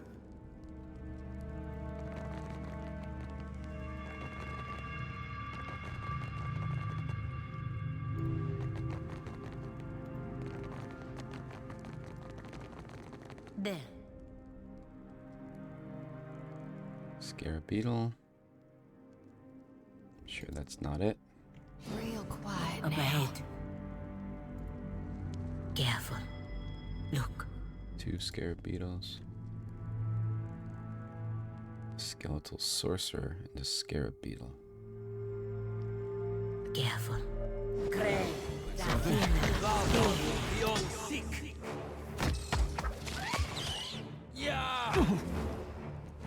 Get rid of the skeletal sorcerer. He's probably the one doing the damage.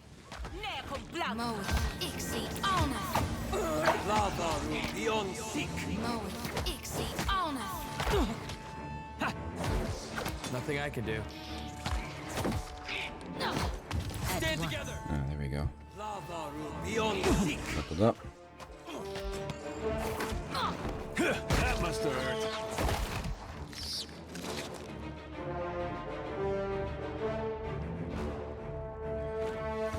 Okay, so about leveling up here. I don't know if you noticed last time I leveled up at the beginning of, I think it was just the last episode. I actually kept recording the entire time. That was because the way I'm running this here, OBS has, that's the recording software, has a weird way of, it's not like keeping up with if I have the recording paused or not. So sometimes I'll hit pause and it'll take upwards of like a minute in order for it to actually pause. It's probably because my graphics card can obviously handle this game, but while it's also recording, it kind of slows down a little bit. So what I'm going to do here is I will level up on camera. I'll explain the choices I'm making. I'll try to do it fairly quickly. It's just normal, so I don't have to like spend any time worried about min-maxing and that kind of stuff. But I will, hopefully in post anyway, remember to put a timestamp on screen so that you can just skip ahead to that time when I'm actually done leveling up if you don't want to see it. Shouldn't take too long, but I'll put that up there in case you want it. Hopefully I'll put that up there. I might forget. Okay, so gonna level up. Palgina first. Okay, spend more time on her Arcana and Diplomacy. I like to keep one thing really high for these characters, and then since we have 5 of them, then there's a bigger chance that we'll be able to pass the more difficult checks, although sometimes we won't be able to do them at all because I won't have any characters that are skilled in whatever area it is. What level is this? This is level 8, so we're going to get 2 points here, and because Palgina is dual classed, she'll get 1 Chanter ability and 1 Paladin ability.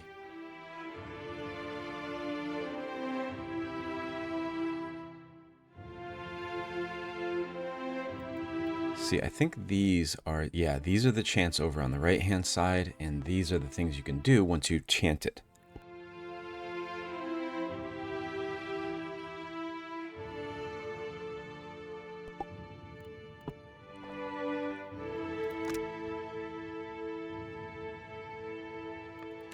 That is a debuff. Yeah, this is the one I want. That is Sure-Handed Ela. Knocked her arrows with speed. Decreases reload time and recovery time for ranged attacks for all allies. Oops. Oh. I thought every even level. Maybe it's every odd number level. But that's okay. I still want to keep that.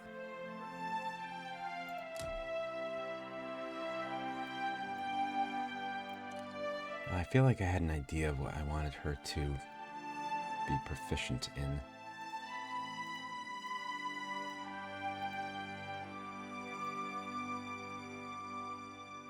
Give her Morning Star.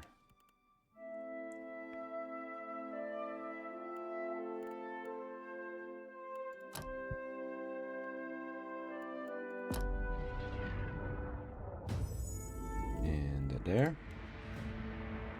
Athletics and survival.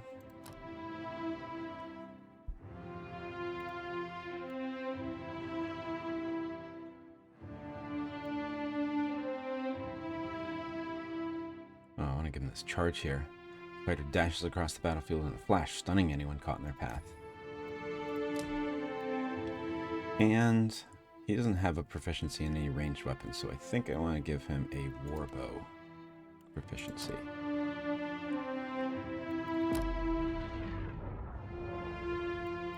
Pjarter. Mechanics and Insight.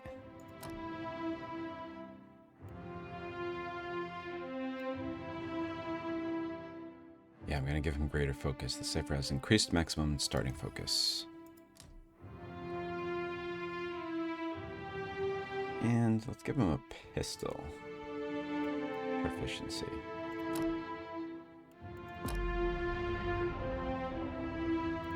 Shodi, Religion, and Arcana.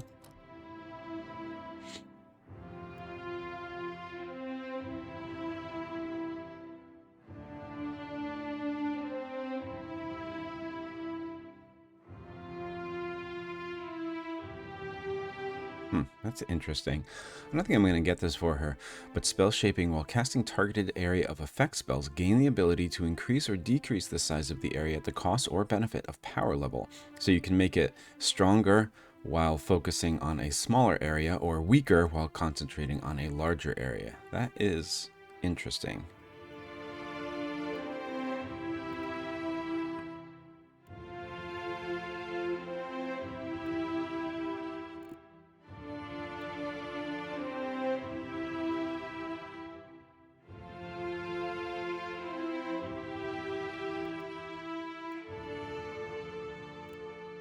Hmm.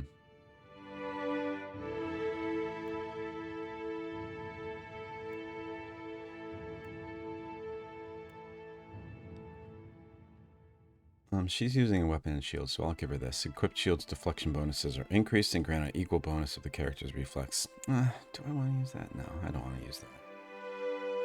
Marks target for retribution, inflicting burn damage and lowering deflection. I'll give her that one.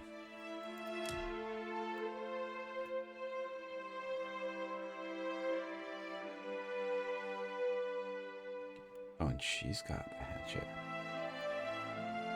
I'll give her Warhammer, too.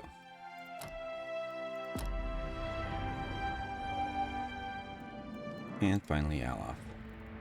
Explosives and metaphysics.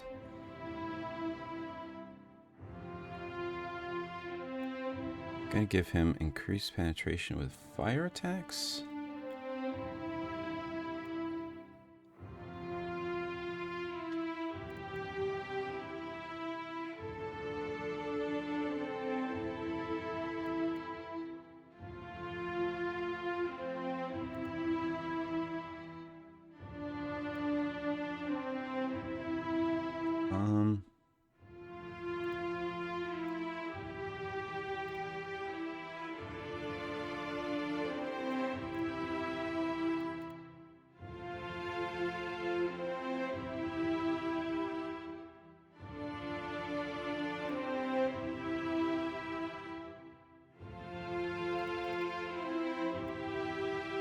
Oh, iron skin. Transmutes the caster's skin into iron, adding significantly to their armor rating. This effect lasts for up to 10 attacks.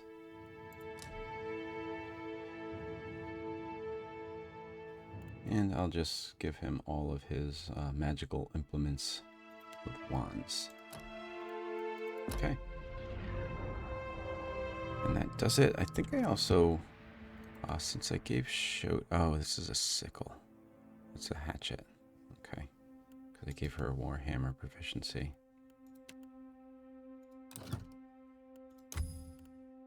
I'll make it fine for a sickle.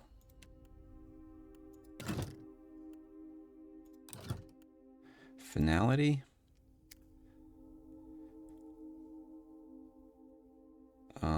Plus 3 raw damage per 3 seconds for 18 seconds on scoring a hit against targets that have less than a quarter of their health in Urgent Harvest. Being near a killed enemy grants the wielder attack speed. I'm not going to do that yet. It's still kind of expensive.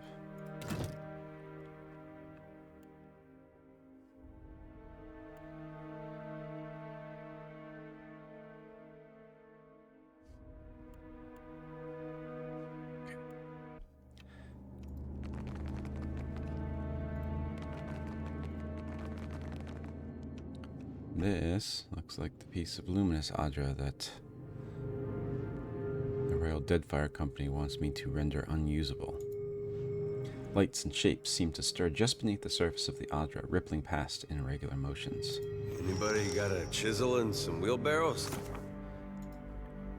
A pillar of Adra descends through the ruins. I found the top, but I'll have to journey below to see the rest. A lot of these ruins are made around large pieces of luminous Adra like this. Hohina figures prostrate themselves before a blue flame. So this blue flame has something to do with the relationship between the Hohina and the Engwithans. Alright, so these areas, we have the mural, another mural, and luminous Adra pillar.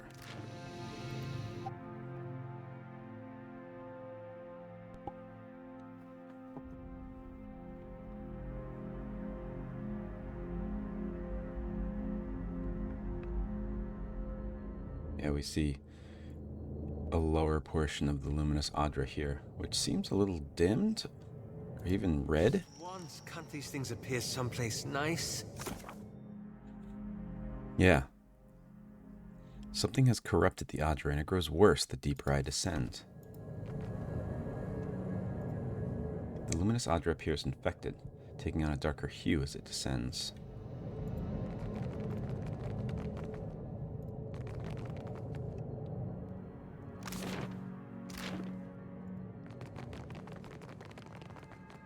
I'm guessing something to do with Aethys stomping through the dead fire.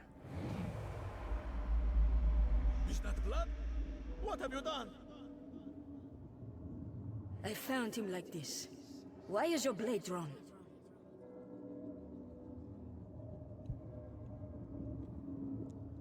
You're crazy. Stay back. So the explorers here, I think Valian, something happened to them. They, probably something to do with this corrupted Adra. They kind of turned on each other. Poko Kohara Expedition Log. This leather-bound logbook has property of Valian trading companies stamped inside its cover. Most of the pages are dark brown and stiff, stained with some dark aromatic beverage. A few pages have been ripped from the end. We set out at dawn on orders from Governor Alvari. She's heard of a luminous Adra that in a place called Poko Kohara.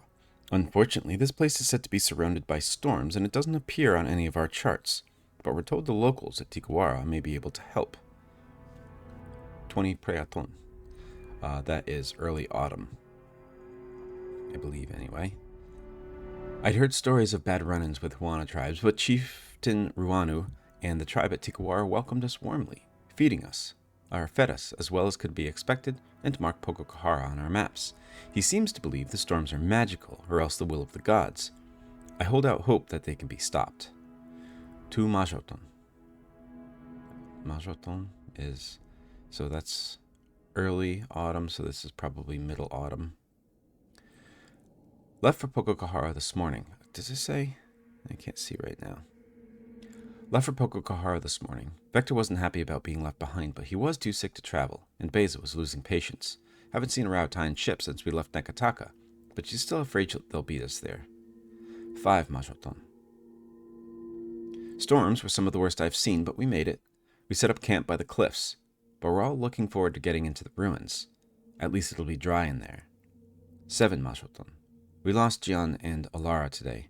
I don't know what, but something about this place seems off. The others feel it too. And the next two entries say question mark Majoton.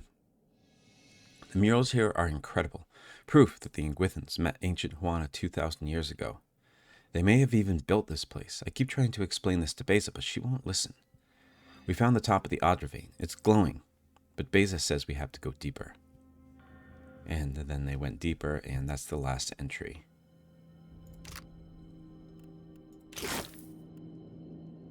So right now it's Preastu. Early summer. So this... Would that be like a few months ago then? It was fall, winter, spring, summer. Yeah. So it would have been almost a year ago that this happened. Maybe like 9 or 10 months. Upon this mural, an Engwithan raises a sacrificial knife over a pliant Hohina figure. So the Engwithans were sacrificing the Hohina for something?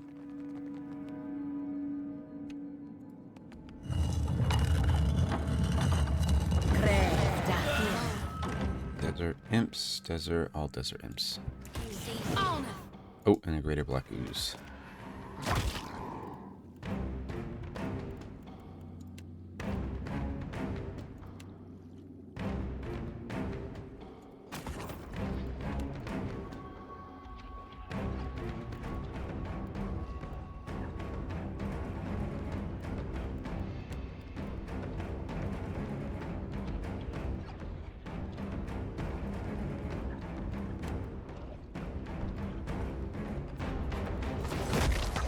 Yeah, that's it. Yeah.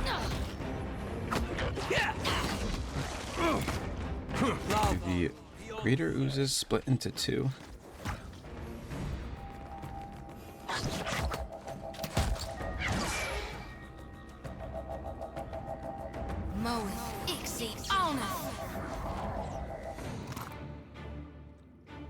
The horn. Oh, that's an imp horn. Horn, wing, and ooze plasma. At once. And some wings.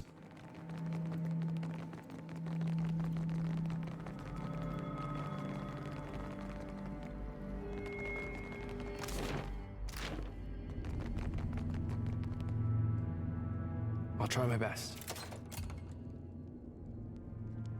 I guess I need one more mechanics to do that, but there's probably a key somewhere down here.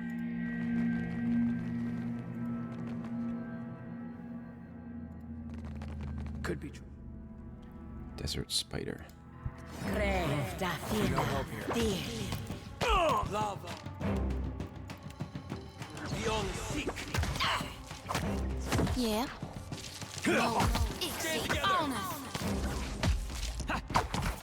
That is true. Lava.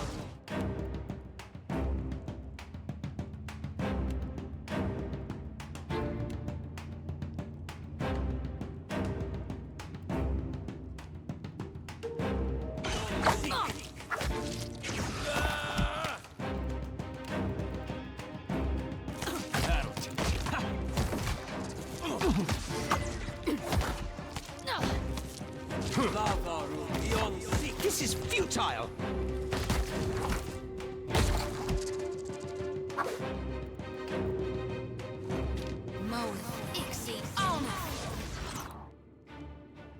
Bangs.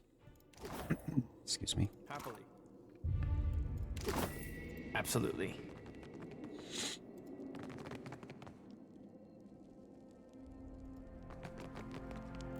Let's see. Good.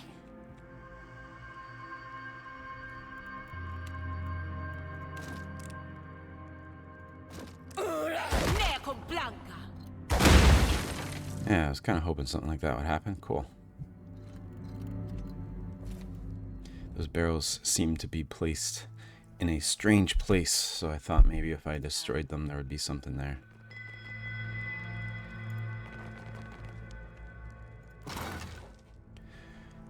Here we go.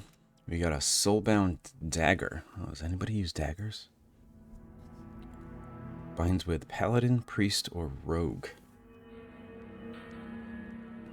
This bronze blade, the length of your forearm and significantly sharper, doesn't seem at all tarnished or dulled by its age.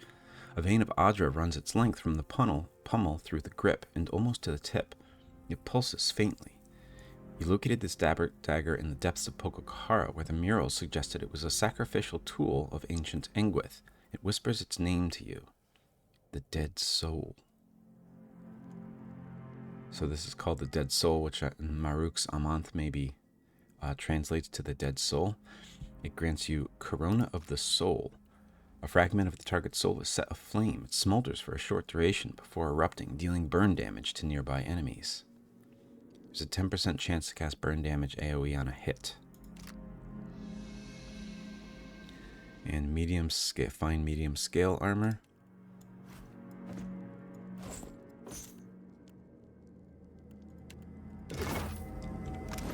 I know she's got her sickle, but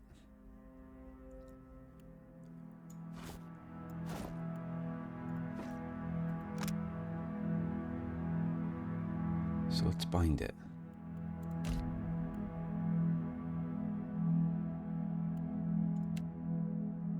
Okay, so what do I need to do? I need to deal 250 burn damage. So the soulbound weapons, if you don't know,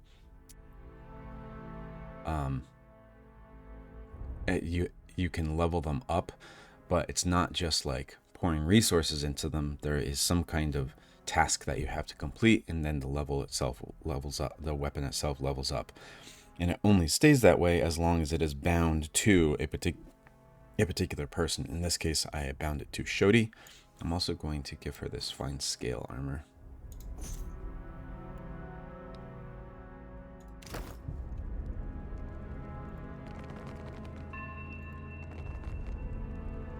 Of course. Yeah, it just goes back to the first room on the second floor.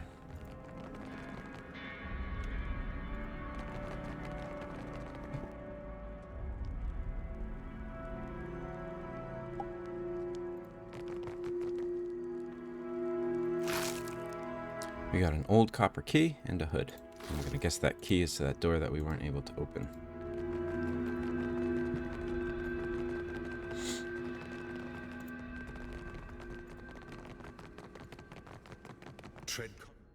Skeletal warrior. When did he learn to do? something strong. I was gonna say, where's everyone else?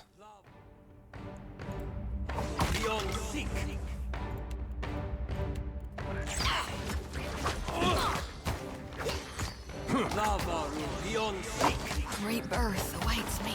Mo.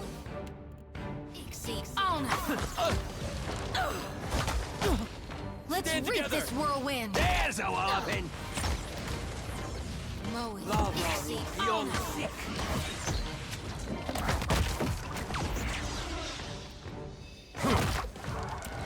Okay.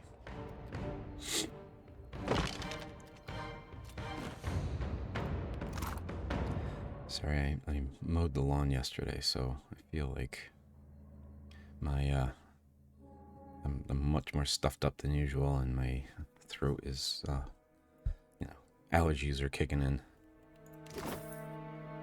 Yes? I'm here. As you wish.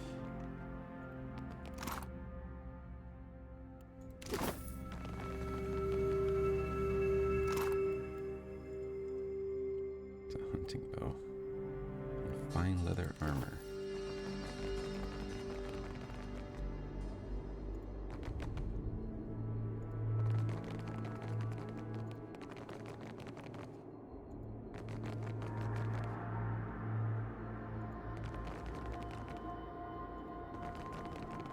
There, Adra Anamat. up ahead. Wondering if there are others. Yes, there are. Adra Ooze, corrupted Adra Anamat. Look. They'll fall by this thing isn't doing. Good job.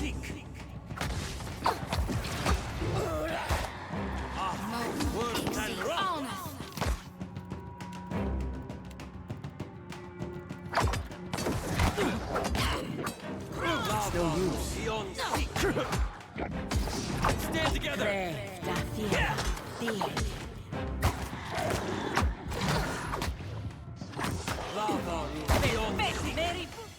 Adra Ooze.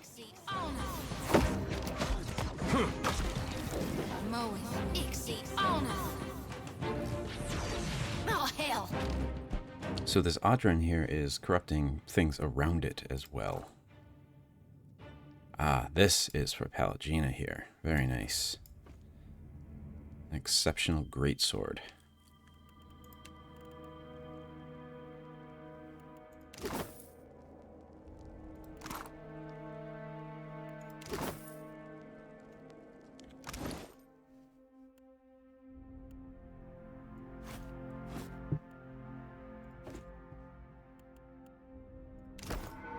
Of course.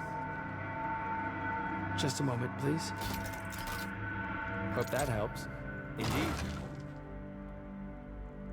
Some currency, gems, and a saber. The etchings upon this sarcophagus have been worn down past legibility. Well, if you insist. Oh, it's still locked, so that copper key was for something else. Could be.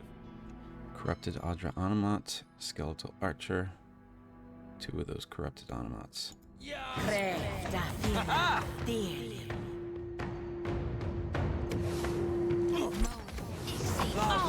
Ooh.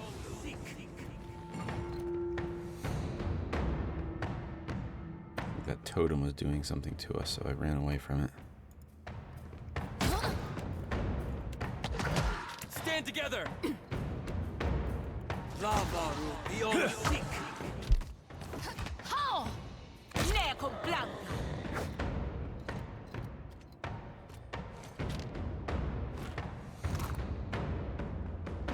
Man, there's a lot of exceptional greatswords down here. I hear you.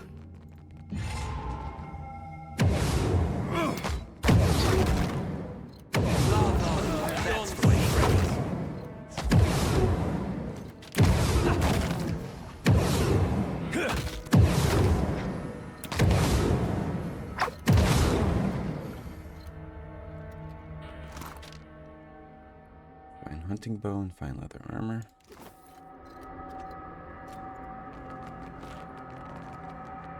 So those sigils, I know I said something about this in one of the earlier sessions, but like this Sigil of Atrophy Wardstone gives us immunity to Sigil of Atrophy attacks when I use it. So if that was a Sigil of Atrophy, it wasn't. It was a Sigil of Nightmares. If I used that, then I wouldn't have to have destroyed. Although I probably would have at the end of the fight, because it only really matters during fights. Unlock with Old Copper Key. And I never used those sigils before. Oh, this is the second level. Let's keep exploring the first level first, and then we'll head down there.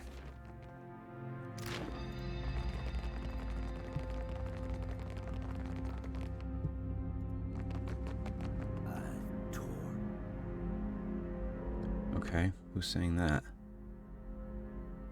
We have some luminous revenants here, and then there is a white circle here that's saying a torch in the shadows. In the shadows. Amphora? I don't know what that is. Ooh, there we go.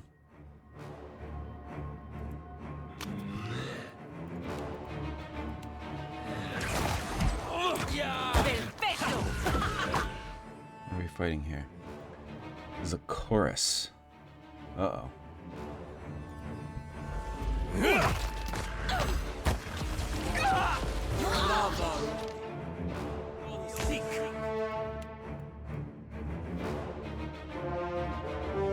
Alright, let's see. Immunity to disease and poison.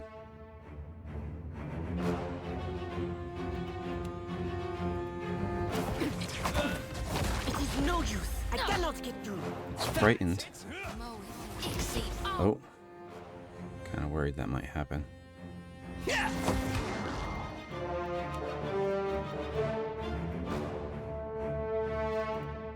Oh man, I used the figurine already without resting.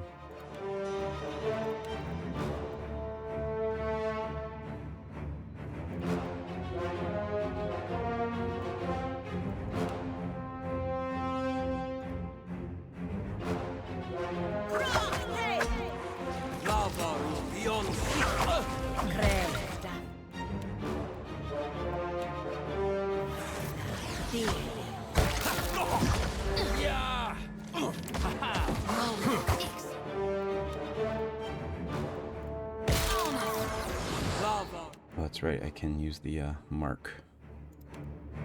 Oh, it's dead. Nice. This is futile! Died while I was looking at the menu. Alright, who was this guy? He's a chorus. First, let's see if there's anything new in the Bestiary entry here. Engwithan Saint. Okay. Engwithan Saints hold vigil at locations deemed essential to soul manipulation, perhaps even the reincarnation cycle itself. As befitting the importance of their task, only the most elite and respected Engwithan men and women contributed their souls to the guardian vessels intended to last for all time. Eternal service to the cause of reincarnation was seen as the ultimate expression of self-sacrifice, as these esteemed individuals deserving of the highest honor would never partake in the cycle they laid down their existence to defend. Consequently, saints are more powerful and zealous than their cousin titans, which are rudimentary constructs by comparison. So even though it was much smaller than the titan, it is more powerful than the titan. That was kind of cool. Okay.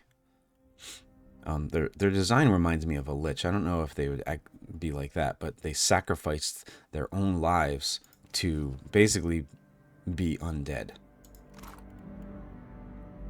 We have solutions, some gems, a black pearl.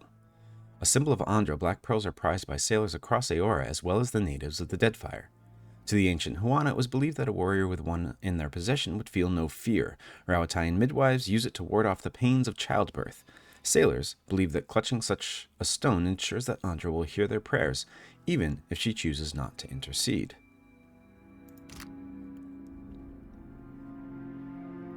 Engwithan dagger, Engwithan shield, luminous Adra dust.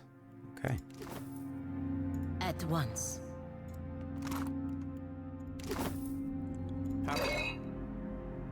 Peridot and baby pearls. Oh. You can barely make out the words upon the sarcophagus. Here rests the head that bore a crown of devotion. Speaking of, there's a chorus there.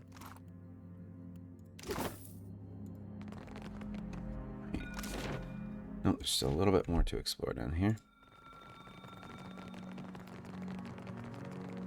Oh, I am to change her weapons. I noticed that she was not using her sword in the last fight.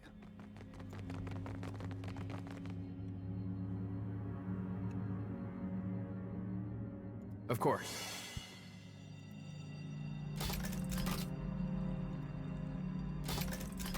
How about... Be careful. We have another Engwithan saint, who I'm gonna guess will bring to life this Anamat here. Oh, jeez. I must rest. Lava beyond sea. Need something stronger. Kind of didn't want that to happen. I wanted to Even Shoti is down. just disarm all those traps first, but I don't know. They just ran ahead there. Shoti cast her spell up here where it affected nobody. So there's some of the downsides of AI.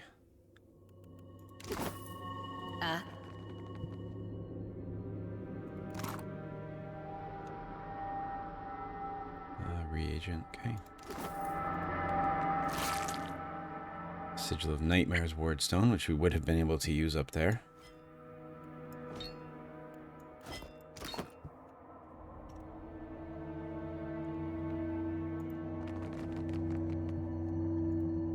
Small grooves run the length and breadth of this altar, directing the flow of blood towards a central channel.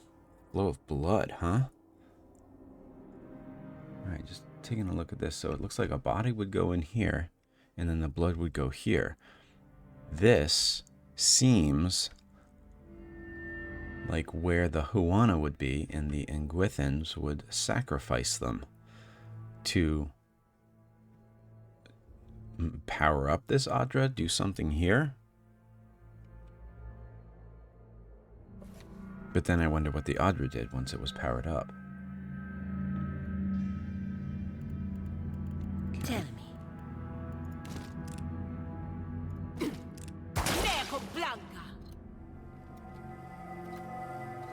So if you blow up the amphora vases, they create a burning patch of ground. At once. Indeed.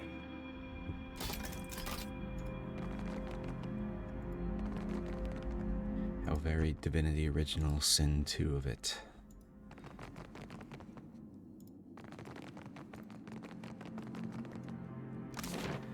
And so this was Collapsed Hall. This was Zakoris' tomb. This was a tomb. I'm surprised this is not labeled down here in the room that we just got out of. All right, gonna head down to the second, or the third floor, but we will not be exploring it this session. Gonna wait for next week for that.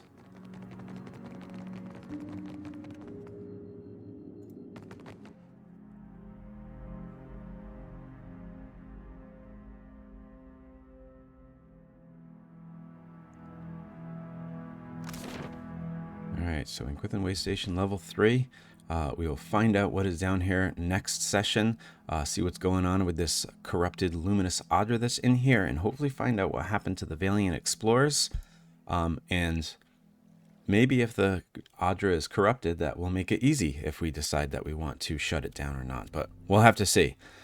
But either way, I hope you join me for the next one as we explore this old Engwithan ruin and figure out just what is going on down here. As always, please feel free to leave comments, suggestions, questions, those kinds of things. I'd love to hear from you, and I hope to see you next time for more sentences and paragraphs. Bye, everybody.